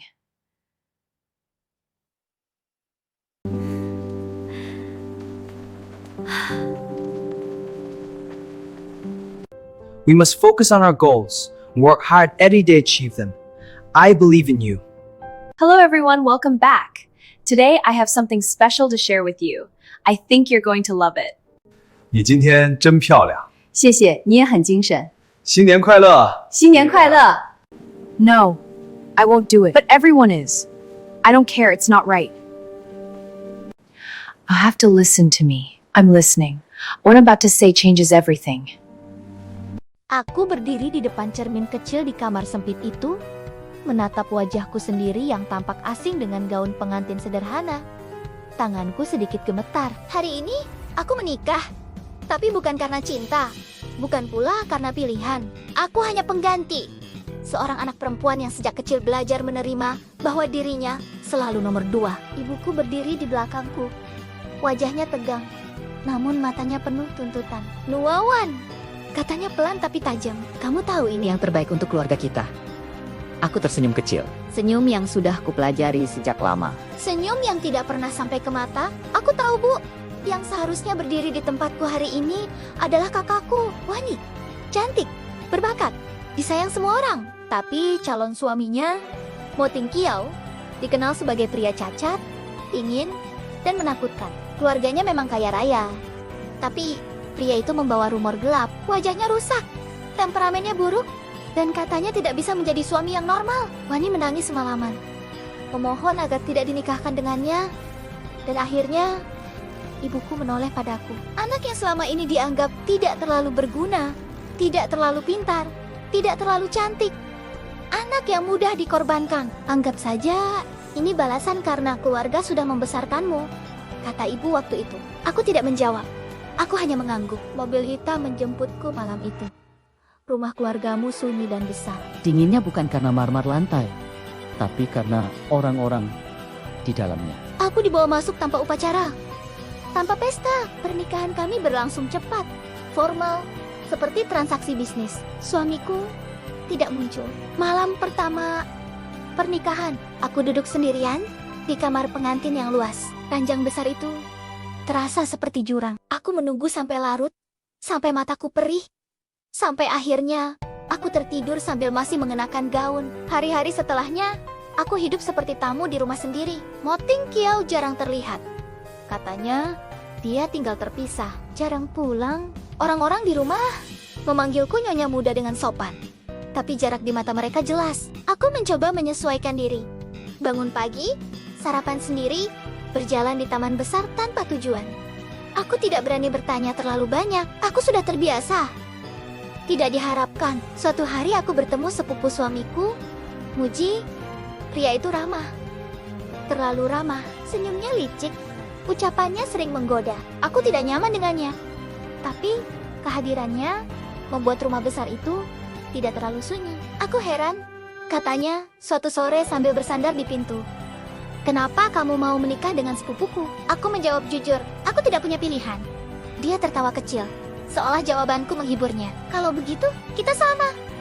Aku tidak tahu apa maksudnya, dan aku tidak ingin tahu. Segalanya mulai berubah saat aku akhirnya bertemu Mo Ting Kiao. Malam itu hujan turun deras. Aku dipanggil ke ruang kerja di lantai atas. Jantungku berdebar saat pintu terbuka. Di sana, berdiri seorang pria tinggi, punggungnya menghadapku. Bahunya tegang, seolah selalu siap menghadapi serangan. "Masuk," katanya dingin tanpa menoleh. Suaranya rendah, dewasa, tidak seperti yang kubayangkan. Aku melangkah masuk perlahan. "Tuan," kataku sopan. Dia tertawa singkat, pahit. "Kamu istriku. Tidak perlu memanggilku seperti itu." Saat dia akhirnya berbalik, aku terdiam. Wajahnya memang memiliki bekas luka. Tipis, namun jelas. Tapi matanya dalam dan tenang. Seperti seseorang yang sudah terlalu lama menahan rasa sakit. "Aku tidak ingin pernikahan ini," katanya langsung. Tapi aku juga tidak akan menceraikanmu. Aku mengangguk. Aku mengerti. Dia tampak terkejut. Itu saja? "Aku tidak berharap apapun," jawabku jujur. "Aku hanya ingin hidup tenang." Sejak malam itu, kami mulai hidup bersama. Tapi dengan jarak yang jelas. Dia tidur di kamar sebelah. Kami jarang berbicara kecuali perlu. Tapi aku memperhatikan hal-hal kecil. Dia tidak suka makanan berminyak. Dia sering terbangun di malam hari karena mimpi buruk. Tangannya kadang gemetar saat hujan deras. Tanpa kusadari, aku mulai menyiapkan teh hangat di malam hari. Meninggalkan lampu kecil menyala di koridor, memasak makanan sesuai seleranya. "Aku tidak menyuruhmu melakukan ini," katanya suatu malam. "Aku tahu," jawabku pelan. "Aku melakukannya karena aku mau." Dia menatapku lama, seolah mencoba membaca sesuatu di wajahku. Sejak saat itu, tatapannya padaku berubah. Tidak hangat, tapi tidak lagi dingin sepenuhnya. Masa lalunya perlahan terkuak. Penculikan ibunya saat dia kecil. Rasa salah yang tak pernah hilang. Luka yang bukan hanya di wajah, tapi di hati. Dia membangun tembok tinggi untuk melindungi dirinya dari kehilangan lagi. Sementara aku, dengan luka yang berbeda, mengerti rasanya tidak dipilih. Skandal mulai muncul dari keluarga asalku. Wani menuduhku mencuri tunangannya. Ibuku diam. Ayahku menyalahkanku. Media memutarbalikkan cerita. Aku diseret ke konferensi pers. Ditanyai dengan tajam. Dihina dengan kata-kata halus, tapi kejam. Saat aku berdiri sendirian di depan para wartawan, aku hampir runtuh. Tapi sebuah tangan menggenggam tanganku. Mo Ting Kiao berdiri di sampingku. "Dia istriku," katanya tegas. "Dan siapapun yang menyerangnya, berarti menyerang keluargaku." Untuk pertama kalinya, aku merasa dilindungi. Sejak hari itu, jarak di antara kami menyusut perlahan. Kami mulai makan bersama. Berbicara tentang hal-hal kecil, tentang buku, tentang hujan, tentang kesunyian. Suatu malam aku berkata, "Aku tidak tahu apakah aku mencintaimu." Dia tersenyum tipis. "Tidak apa-apa, aku juga belum tahu caranya." Kami tertawa kecil, canggung, tapi jujur. Cinta kami tidak datang seperti badai. Ia datang seperti cahaya pagi yang pelan-pelan mengusir dingin. Kami belajar mempercayai, belajar menerima. Tidak ada janji manis, hanya kehadiran yang konsisten. Aku tahu, masa depan kami tidak mudah. Trauma tidak hilang dalam semalam. Luka lama kadang terbuka kembali. Tapi, untuk pertama kalinya dalam hidupku, aku tidak lagi merasa sendirian. Aku bukan lagi pengganti. Aku adalah istri Mo Tingqiao. Selamat datang di pabrik ini. Terima kasih. Kami siap bekerja. Ayo kita mulai. 这不仅仅是一张证书，它代表着我们共同的努力和成果，创造更多的。谢谢大家。Listen, we need to be very careful from now on. Everything depends on our next move. I remember that moment. It was so special. 你还好吗？我没事，别担心，有我在。谢谢你。I won't back down from this. I know what I have to do, and I will fight for it. We must remain vigilant. The challenges ahead are great, but together we can overcome them. I had such a great time. It was amazing. I can't wait to do it again. I can't believe this is happening.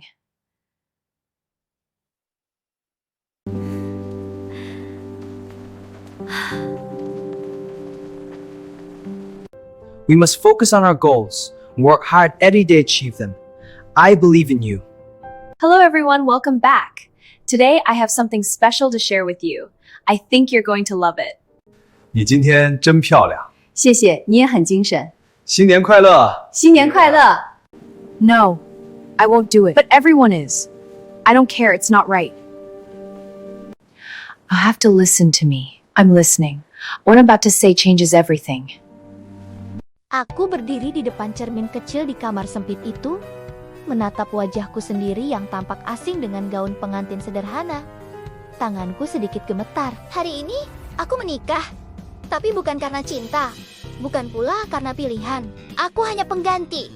Seorang anak perempuan yang sejak kecil belajar menerima bahwa dirinya selalu nomor 2. Ibuku berdiri di belakangku.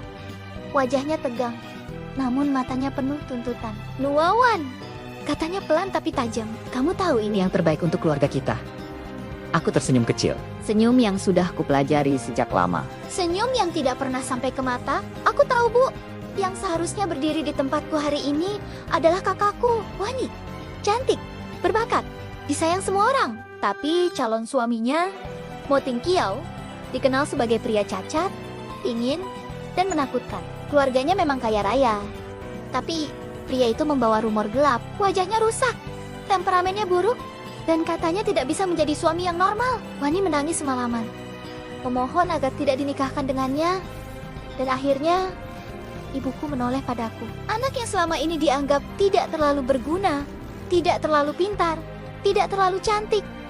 Anak yang mudah dikorbankan. Anggap saja ini balasan karena keluarga sudah membesarkanmu, kata ibu waktu itu. Aku tidak menjawab. Aku hanya mengangguk. Mobil hitam menjemputku malam itu. Rumah keluargamu sunyi dan besar. Dinginnya bukan karena marmer lantai, tapi karena orang-orang di dalamnya. Aku dibawa masuk tanpa upacara, tanpa pesta. Pernikahan kami berlangsung cepat, formal, seperti transaksi bisnis. Suamiku tidak muncul. Malam pertama pernikahan, aku duduk sendirian di kamar pengantin yang luas. Ranjang besar itu terasa seperti jurang. Aku menunggu sampai larut, sampai mataku perih, sampai akhirnya aku tertidur sambil masih mengenakan gaun. Hari-hari setelahnya, aku hidup seperti tamu di rumah sendiri. Mo Tingqiao jarang terlihat. Katanya, dia tinggal terpisah, jarang pulang. Orang-orang di rumah memanggilku nyonya muda dengan sopan. Tapi jarak di mata mereka jelas. Aku mencoba menyesuaikan diri. Bangun pagi, sarapan sendiri, berjalan di taman besar tanpa tujuan. Aku tidak berani bertanya terlalu banyak. Aku sudah terbiasa. Tidak diharapkan, suatu hari aku bertemu sepupu suamiku, Muji. Pria itu ramah. Terlalu ramah, senyumnya licik, ucapannya sering menggoda. Aku tidak nyaman dengannya. Tapi kehadirannya membuat rumah besar itu tidak terlalu sunyi. Aku heran, katanya suatu sore sambil bersandar di pintu. Kenapa kamu mau menikah dengan sepupuku? Aku menjawab jujur, aku tidak punya pilihan. Dia tertawa kecil, seolah jawabanku menghiburnya. Kalau begitu, kita sama. Aku tidak tahu apa maksudnya, dan aku tidak ingin tahu. Segalanya mulai berubah saat aku akhirnya bertemu Mo Tingqiao. Malam itu hujan turun deras. Aku dipanggil ke ruang kerja di lantai atas. Jantungku berdebar saat pintu terbuka. Di sana, berdiri seorang pria tinggi, punggungnya menghadapku.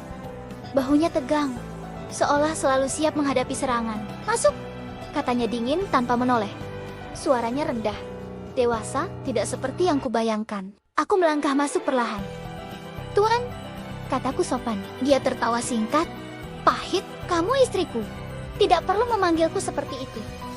Saat dia akhirnya berbalik, aku terdiam. Wajahnya memang memiliki bekas luka. Tipis, namun jelas. Tapi matanya dalam dan tenang. Seperti seseorang yang sudah terlalu lama menahan rasa sakit. "Aku tidak ingin pernikahan ini," katanya langsung. Tapi aku juga tidak akan menceraikanmu.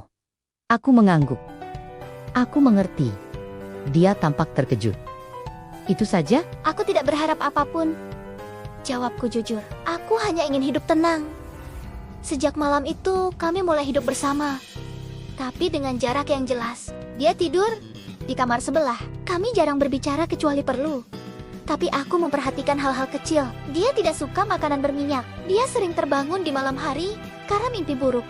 Tangannya kadang gemetar saat hujan deras. Tanpa kusadari, aku mulai menyiapkan teh hangat di malam hari. Meninggalkan lampu kecil menyala di koridor, memasak makanan sesuai seleranya.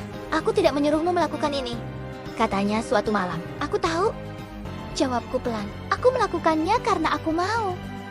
Dia menatapku lama, seolah mencoba membaca sesuatu di wajahku. Sejak saat itu, tatapannya padaku berubah. Tidak hangat, tapi tidak lagi dingin sepenuhnya. Masa lalunya perlahan terkuak. Penculikan ibunya saat dia kecil. Rasa salah yang tak pernah hilang. Luka yang bukan hanya di wajah, tapi di hati. Dia membangun tembok tinggi untuk melindungi dirinya dari kehilangan lagi. Sementara aku, dengan luka yang berbeda, mengerti rasanya tidak dipilih. Skandal mulai muncul dari keluarga asalku. Wani menuduhku mencuri tunangannya. Ibuku diam. Ayahku menyalahkanku. Media memutarbalikkan cerita. Aku diseret ke konferensi pers. Ditanyai dengan tajam. Dihina dengan kata-kata halus, tapi kejam. Saat aku berdiri sendirian di depan para wartawan, aku hampir runtuh. Tapi sebuah tangan menggenggam tanganku. Mo Tingqiao berdiri di sampingku. "Dia istriku," katanya tegas. "Dan siapapun yang menyerangnya, berarti menyerang keluargaku." Untuk pertama kalinya, aku merasa dilindungi. Sejak hari itu, jarak di antara kami menyusut perlahan. Kami mulai makan bersama. Berbicara tentang hal-hal kecil, tentang buku, tentang hujan, tentang kesunyian. Suatu malam aku berkata, "Aku tidak tahu apakah aku mencintaimu." Dia tersenyum tipis. "Tidak apa-apa, aku juga belum tahu caranya." Kami tertawa kecil, canggung, tapi jujur. Cinta kami tidak datang seperti badai. Ia datang seperti cahaya pagi yang pelan-pelan mengusir dingin. Kami belajar mempercayai, belajar menerima. Tidak ada janji manis, hanya kehadiran yang konsisten. Aku tahu masa depan kami tidak mudah. Trauma tidak hilang dalam semalam. Luka lama kadang terbuka kembali. Tapi untuk pertama kalinya dalam hidupku, aku tidak lagi merasa sendirian. Aku bukan lagi pengganti. Aku adalah istri Mo Tingqiao. Selamat datang di pabrik ini. Terima kasih. Kami siap bekerja. Ayo kita mulai. 这不仅仅是一张证书，它代表着我们共同的努力和成果，创造更多。谢谢大家。Listen, we need to be very careful from now on. Everything depends on our next move. I remember that moment. It was so special. 你还好吗？我没事，别担心，有我在。谢谢你。 I won't back down from this. I know what I have to do, and I will fight for it. We must remain vigilant. The challenges ahead are great, but together we can overcome them. I had such a great time. It was amazing. I can't wait to do it again. I can't believe this is happening.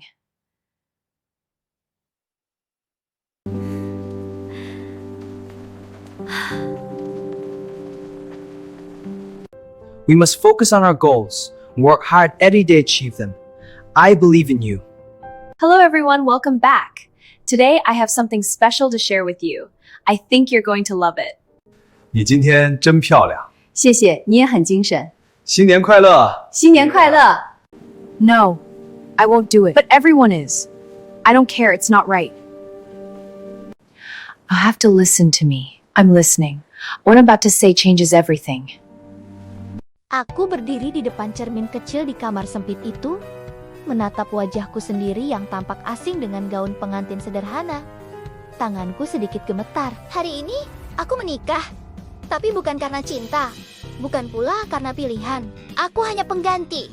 Seorang anak perempuan yang sejak kecil belajar menerima bahwa dirinya selalu nomor 2. Ibuku berdiri di belakangku. Wajahnya tegang, namun matanya penuh tuntutan. Nuawan, katanya pelan tapi tajam. Kamu tahu ini Yang terbaik untuk keluarga kita. Aku tersenyum kecil. Senyum yang sudah kupelajari sejak lama. senyum yang tidak pernah sampai ke mata. Aku tahu, Bu. Yang seharusnya berdiri di tempatku hari ini adalah kakakku, Wani. Cantik, berbakat, disayang semua orang. Tapi calon suaminya, Mo Ting Kiau, dikenal sebagai pria cacat, dingin, dan menakutkan. Keluarganya memang kaya raya. Tapi pria itu membawa rumor gelap. Wajahnya rusak, temperamennya buruk, dan katanya tidak bisa menjadi suami yang normal. Wani menangis semalaman, memohon agar tidak dinikahkan dengannya. Dan akhirnya ibuku menoleh padaku. Anak yang selama ini dianggap tidak terlalu berguna, tidak terlalu pintar, tidak terlalu cantik. Anak yang mudah dikorbankan. Anggap saja ini balasan karena keluarga sudah membesarkanmu, kata ibu waktu itu. Aku tidak menjawab. Aku hanya mengangguk. Mobil hitam menjemputku malam itu. Rumah keluargamu sunyi dan besar. Dinginnya bukan karena marmer lantai, tapi karena orang-orang di dalamnya. Aku dibawa masuk tanpa upacara, tanpa pesta. Pernikahan kami berlangsung cepat, formal, seperti transaksi bisnis. Suamiku tidak muncul.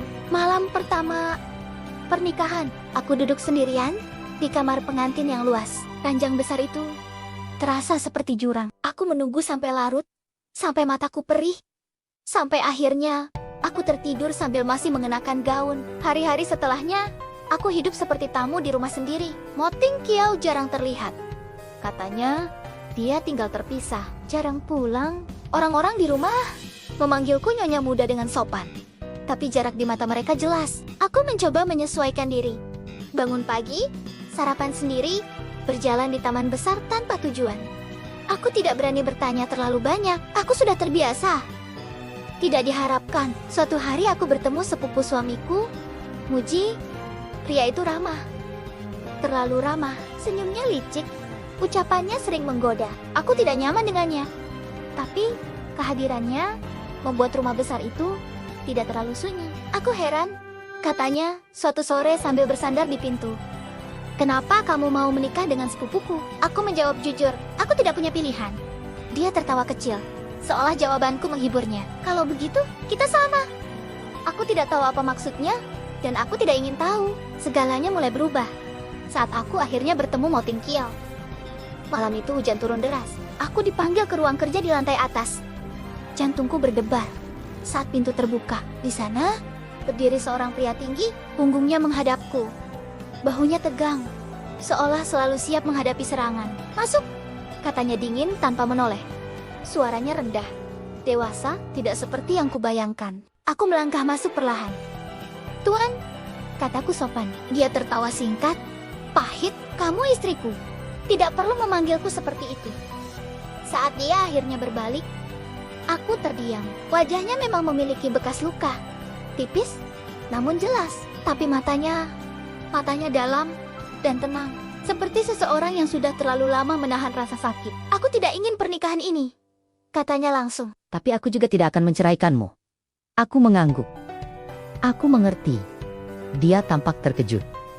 Itu saja? Aku tidak berharap apapun, jawabku jujur. Aku hanya ingin hidup tenang. Sejak malam itu, kami mulai hidup bersama, tapi dengan jarak yang jelas. Dia tidur di kamar sebelah. Kami jarang berbicara kecuali perlu.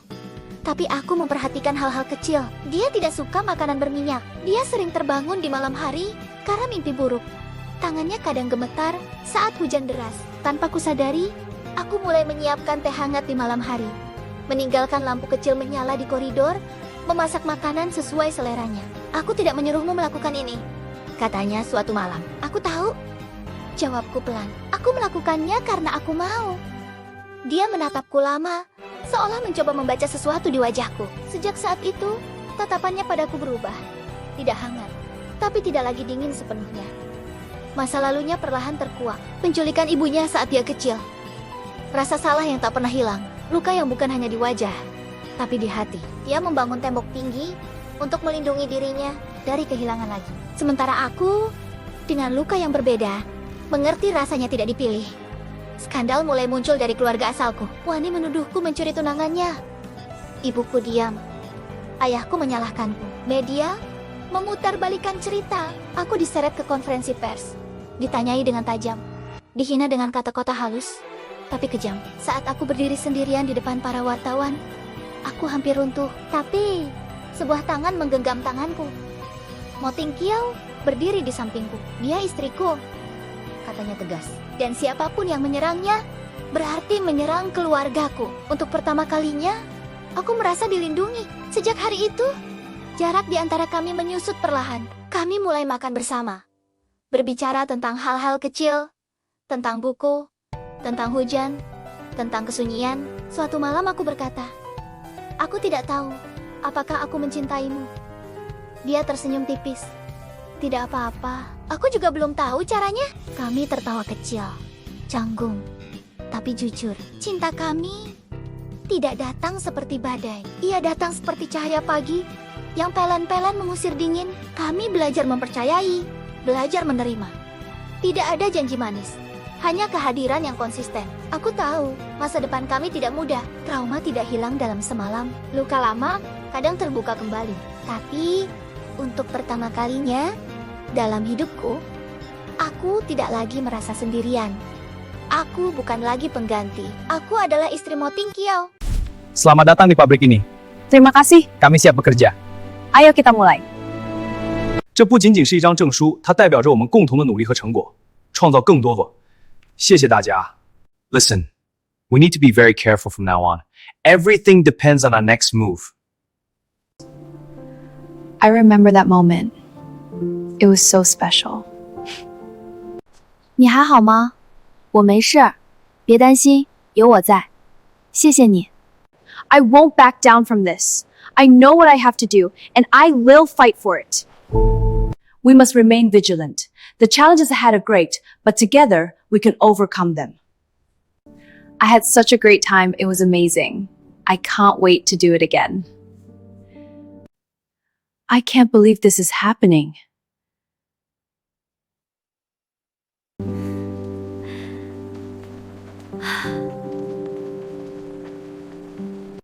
We must focus on our goals and work hard every day to achieve them. I believe in you. Hello everyone, welcome back. Today I have something special to share with you. I think you're going to love it. 你今天真漂亮，谢谢，你也很精神。新年快乐！新年快乐! No, I won't do it. But everyone is. I don't care, it's not right. I'll have to listen to me. I'm listening. What I'm about to say changes everything. Aku berdiri di depan cermin kecil di kamar sempit itu, menatap wajahku sendiri yang tampak asing dengan gaun pengantin sederhana. Tanganku sedikit gemetar. Hari ini, aku menikah. Tapi bukan karena cinta. Bukan pula karena pilihan. Aku hanya pengganti. Seorang anak perempuan yang sejak kecil belajar menerima bahwa dirinya selalu nomor 2. Ibuku berdiri di belakangku. Wajahnya tegang, namun matanya penuh tuntutan. Nuawan, katanya pelan tapi tajam. Kamu tahu ini Yang terbaik untuk keluarga kita. Aku tersenyum kecil. Senyum yang sudah kupelajari sejak lama. senyum yang tidak pernah sampai ke mata. Aku tahu, Bu. Yang seharusnya berdiri di tempatku hari ini adalah kakakku, Wani. Cantik, berbakat, disayang semua orang. Tapi calon suaminya, Mo Tingqiao, dikenal sebagai pria cacat, dingin, dan menakutkan. Keluarganya memang kaya raya. Tapi pria itu membawa rumor gelap. Wajahnya rusak, temperamennya buruk, dan katanya tidak bisa menjadi suami yang normal. Wani menangis semalaman, memohon agar tidak dinikahkan dengannya. Dan akhirnya, ibuku menoleh padaku. Anak yang selama ini dianggap tidak terlalu berguna, tidak terlalu pintar, tidak terlalu cantik. Anak anak yang mudah dikorbankan. Anggap saja ini balasan karena keluarga sudah membesarkanmu, kata ibu waktu itu. Aku tidak menjawab. Aku hanya mengangguk. Mobil hitam menjemputku malam itu. Rumah keluargamu sunyi dan besar. Dinginnya bukan karena marmer lantai, tapi karena orang-orang di dalamnya. Aku dibawa masuk tanpa upacara, tanpa pesta. Pernikahan kami berlangsung cepat, formal, seperti transaksi bisnis. Suamiku tidak muncul. Malam pertama pernikahan, aku duduk sendirian di kamar pengantin yang luas. Ranjang besar itu terasa seperti jurang. Aku menunggu sampai larut, sampai mataku perih, sampai akhirnya aku tertidur sambil masih mengenakan gaun. Hari-hari setelahnya, aku hidup seperti tamu di rumah sendiri. Mo Ting Kiao jarang terlihat.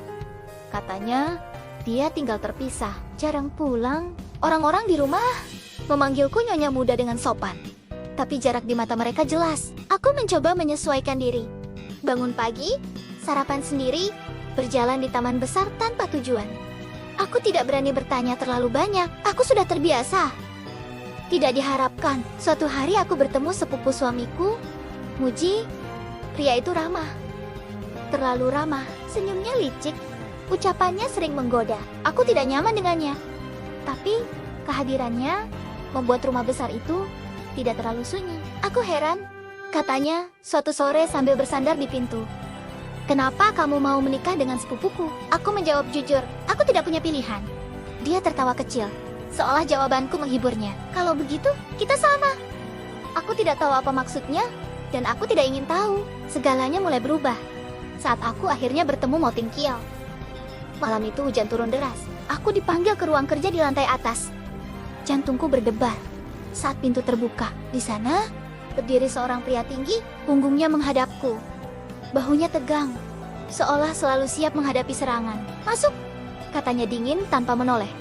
Suaranya rendah, dewasa, tidak seperti yang kubayangkan. Aku melangkah masuk perlahan.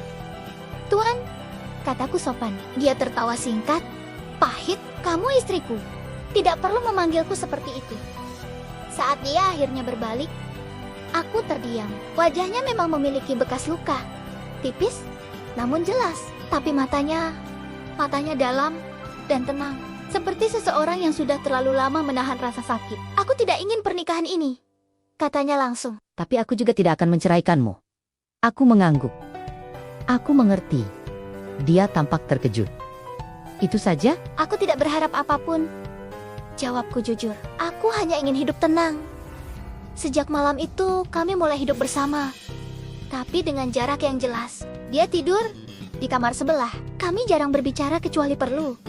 Tapi aku memperhatikan hal-hal kecil. Dia tidak suka makanan berminyak. Dia sering terbangun di malam hari karena mimpi buruk.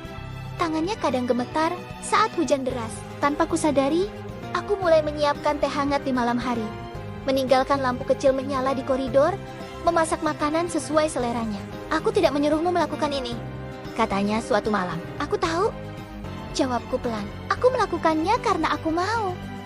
Dia menatapku lama, seolah mencoba membaca sesuatu di wajahku. Sejak saat itu, tatapannya padaku berubah. Tidak hangat, tapi tidak lagi dingin sepenuhnya. Masa lalunya perlahan terkuak. Penculikan ibunya saat dia kecil.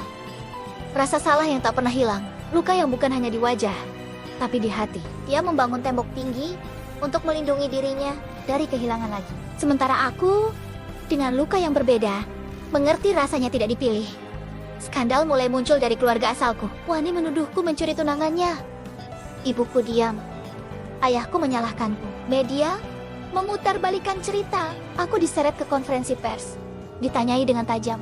Dihina dengan kata-kata halus, tapi kejam. Saat aku berdiri sendirian di depan para wartawan, aku hampir runtuh. Tapi sebuah tangan menggenggam tanganku.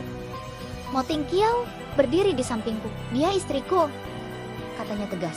Dan siapapun yang menyerangnya, berarti menyerang keluargaku. Untuk pertama kalinya, aku merasa dilindungi. Sejak hari itu, jarak di antara kami menyusut perlahan. Kami mulai makan bersama. Berbicara tentang hal-hal kecil, tentang buku, tentang hujan, tentang kesunyian. Suatu malam aku berkata, aku tidak tahu apakah aku mencintaimu. Dia tersenyum tipis. Tidak apa-apa, aku juga belum tahu caranya. Kami tertawa kecil, canggung.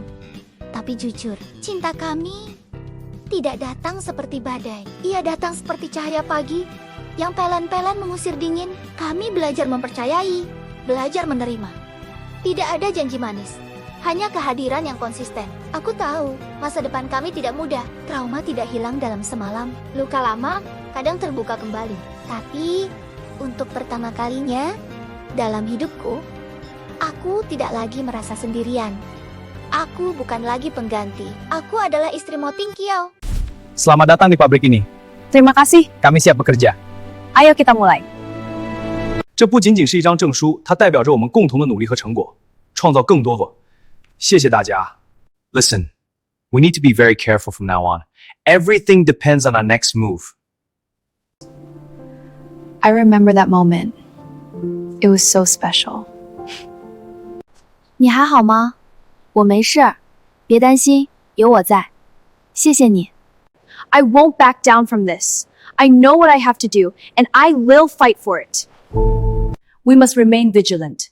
The challenges ahead are great, but together we can overcome them. I had such a great time. It was amazing. I can't wait to do it again. I can't believe this is happening.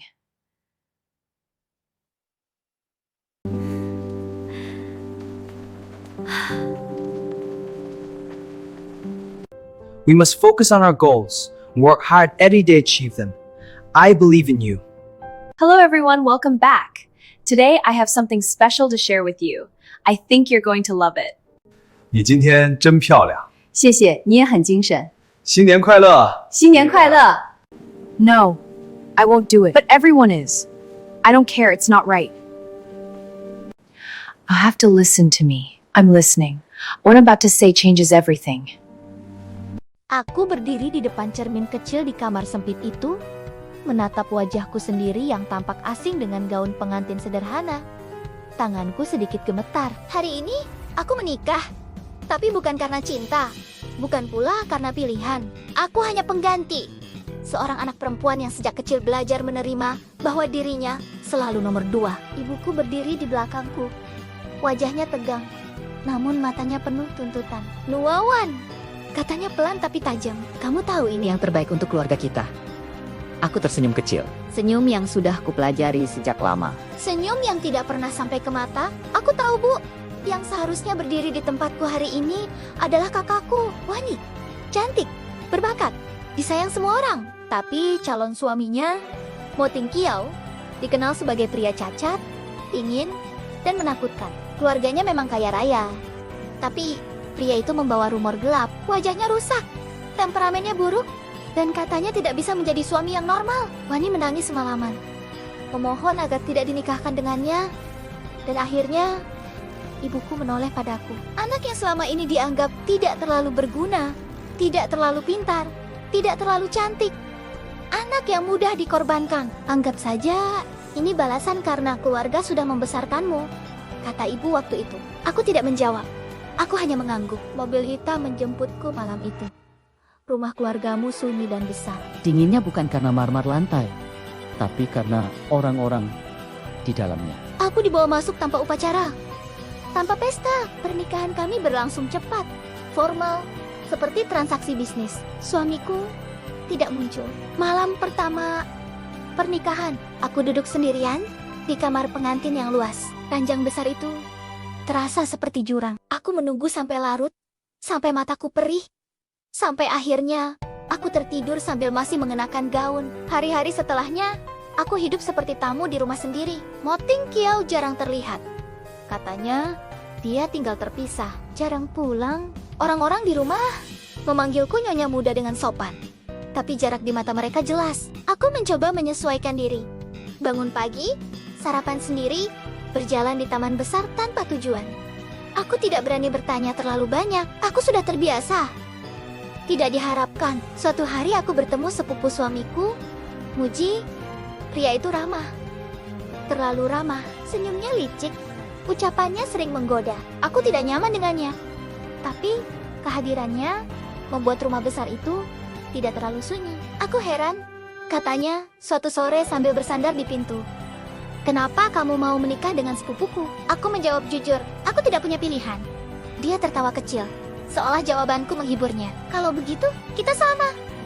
Aku tidak tahu apa maksudnya, dan aku tidak ingin tahu. Segalanya mulai berubah saat aku akhirnya bertemu Mo Tingqiao. Malam itu hujan turun deras. Aku dipanggil ke ruang kerja di lantai atas. Jantungku berdebar saat pintu terbuka. Di sana, berdiri seorang pria tinggi, punggungnya menghadapku. Bahunya tegang, seolah selalu siap menghadapi serangan. "Masuk," katanya dingin tanpa menoleh. Suaranya rendah, dewasa, tidak seperti yang kubayangkan. Aku melangkah masuk perlahan. "Tuan," kataku sopan. Dia tertawa singkat, pahit. "Kamu istriku. Tidak perlu memanggilku seperti itu." Saat dia akhirnya berbalik, aku terdiam. Wajahnya memang memiliki bekas luka. Tipis, namun jelas. Tapi matanya dalam dan tenang. Seperti seseorang yang sudah terlalu lama menahan rasa sakit. "Aku tidak ingin pernikahan ini," katanya langsung. Tapi aku juga tidak akan menceraikanmu. Aku mengangguk. Aku mengerti. Dia tampak terkejut. Itu saja? "Aku tidak berharap apapun," jawabku jujur. "Aku hanya ingin hidup tenang." Sejak malam itu, kami mulai hidup bersama. Tapi dengan jarak yang jelas. Dia tidur di kamar sebelah. Kami jarang berbicara kecuali perlu. Tapi aku memperhatikan hal-hal kecil. Dia tidak suka makanan berminyak. Dia sering terbangun di malam hari karena mimpi buruk. Tangannya kadang gemetar saat hujan deras. Tanpa kusadari, aku mulai menyiapkan teh hangat di malam hari. Meninggalkan lampu kecil menyala di koridor, memasak makanan sesuai seleranya. "Aku tidak menyuruhmu melakukan ini," katanya suatu malam. "Aku tahu," jawabku pelan. "Aku melakukannya karena aku mau." Dia menatapku lama, seolah mencoba membaca sesuatu di wajahku. Sejak saat itu, tatapannya padaku berubah. Tidak hangat, tapi tidak lagi dingin sepenuhnya. Masa lalunya perlahan terkuak. Penculikan ibunya saat dia kecil. Rasa salah yang tak pernah hilang. Luka yang bukan hanya di wajah, tapi di hati. Dia membangun tembok tinggi untuk melindungi dirinya dari kehilangan lagi. Sementara aku, dengan luka yang berbeda, mengerti rasanya tidak dipilih. Skandal mulai muncul dari keluarga asalku. Wani menuduhku mencuri tunangannya. Ibuku diam. Ayahku menyalahkanku. Media memutarbalikkan cerita. Aku diseret ke konferensi pers. Ditanyai dengan tajam. Dihina dengan kata-kata halus, tapi kejam. Saat aku berdiri sendirian di depan para wartawan, aku hampir runtuh. Tapi sebuah tangan menggenggam tanganku. Mo Tingqiao berdiri di sampingku. "Dia istriku," katanya tegas. "Dan siapapun yang menyerangnya, berarti menyerang keluargaku." Untuk pertama kalinya, aku merasa dilindungi. Sejak hari itu, jarak di antara kami menyusut perlahan. Kami mulai makan bersama. Berbicara tentang hal-hal kecil, tentang buku, tentang hujan, tentang kesunyian. Suatu malam aku berkata, "Aku tidak tahu apakah aku mencintaimu." Dia tersenyum tipis. "Tidak apa-apa, aku juga belum tahu caranya." Kami tertawa kecil, canggung, tapi jujur. Cinta kami tidak datang seperti badai. Ia datang seperti cahaya pagi yang pelan-pelan mengusir dingin. Kami belajar mempercayai, belajar menerima. Tidak ada janji manis, hanya kehadiran yang konsisten. Aku tahu masa depan kami tidak mudah. Trauma tidak hilang dalam semalam. Luka lama kadang terbuka kembali.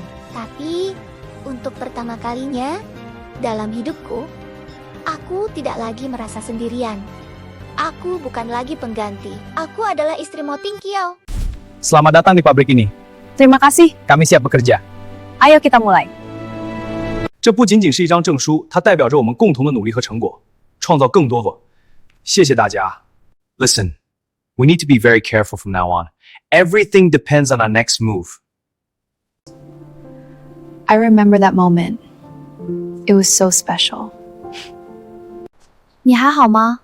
我没事，别担心，有我在。谢谢你。I won't back down from this. I know what I have to do, and I will fight for it. We must remain vigilant. The challenges ahead are great, but together we can overcome them. I had such a great time. It was amazing. I can't wait to do it again. I can't believe this is happening.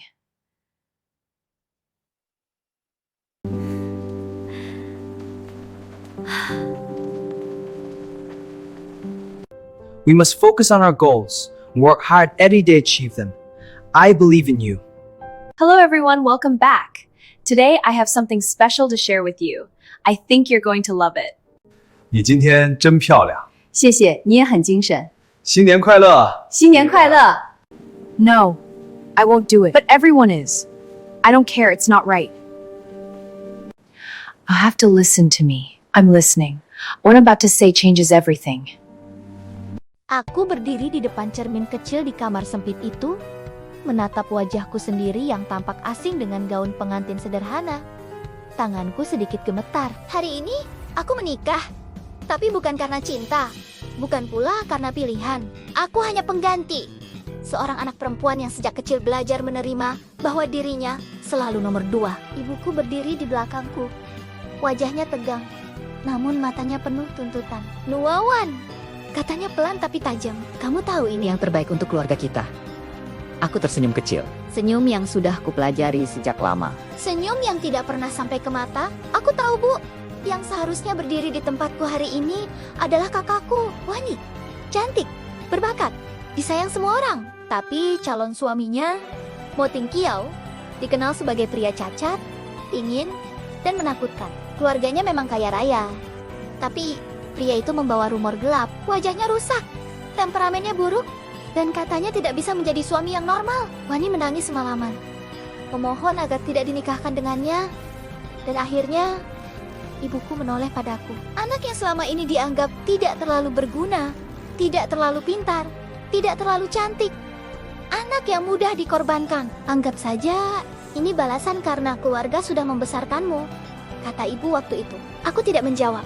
Aku hanya mengangguk. Mobil hitam menjemputku malam itu. Rumah keluargamu sunyi dan besar. Dinginnya bukan karena marmer lantai, tapi karena orang-orang di dalamnya.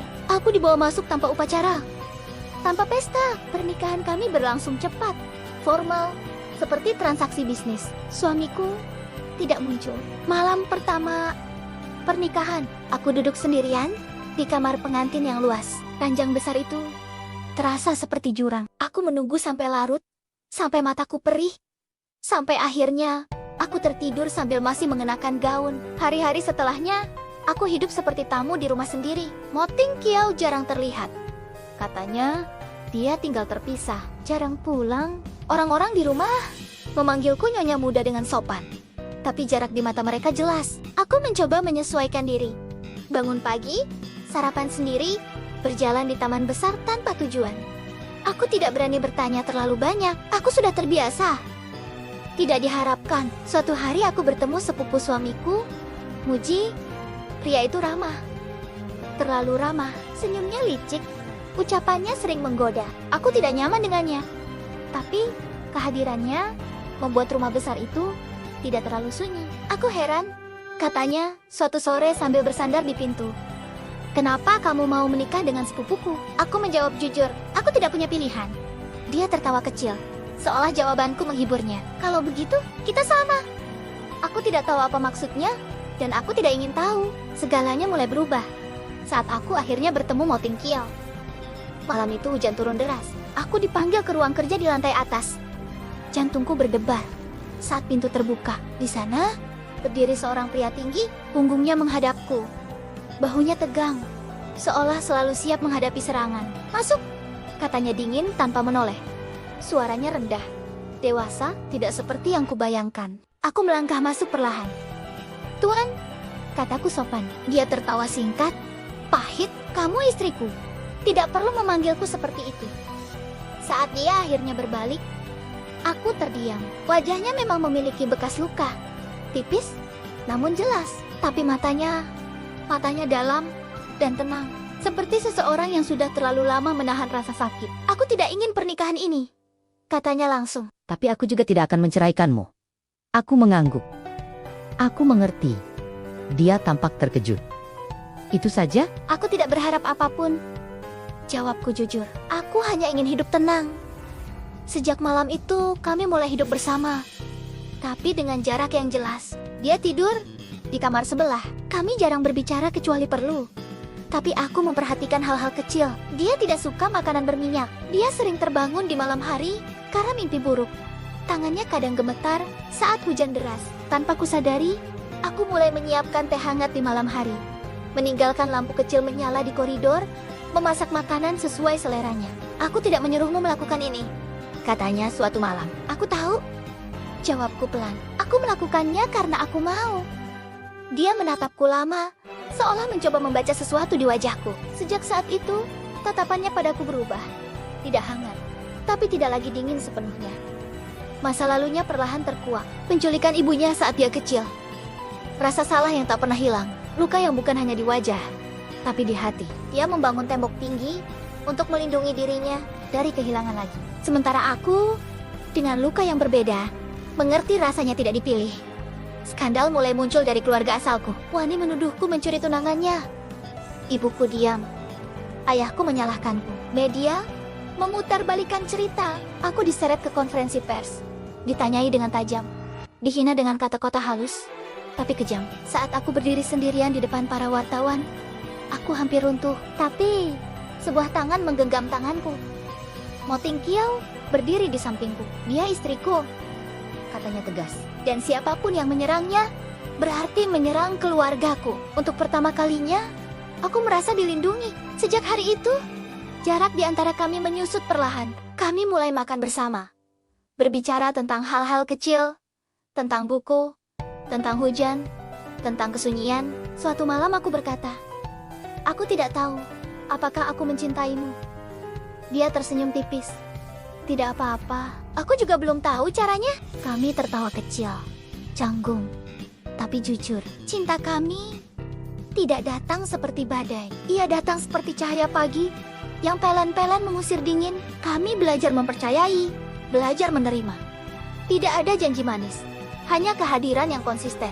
Aku tahu, masa depan kami tidak mudah. Trauma tidak hilang dalam semalam. Luka lama kadang terbuka kembali. Tapi, untuk pertama kalinya dalam hidupku, aku tidak lagi merasa sendirian. Aku bukan lagi pengganti. Aku adalah istri Mo Tingkiau.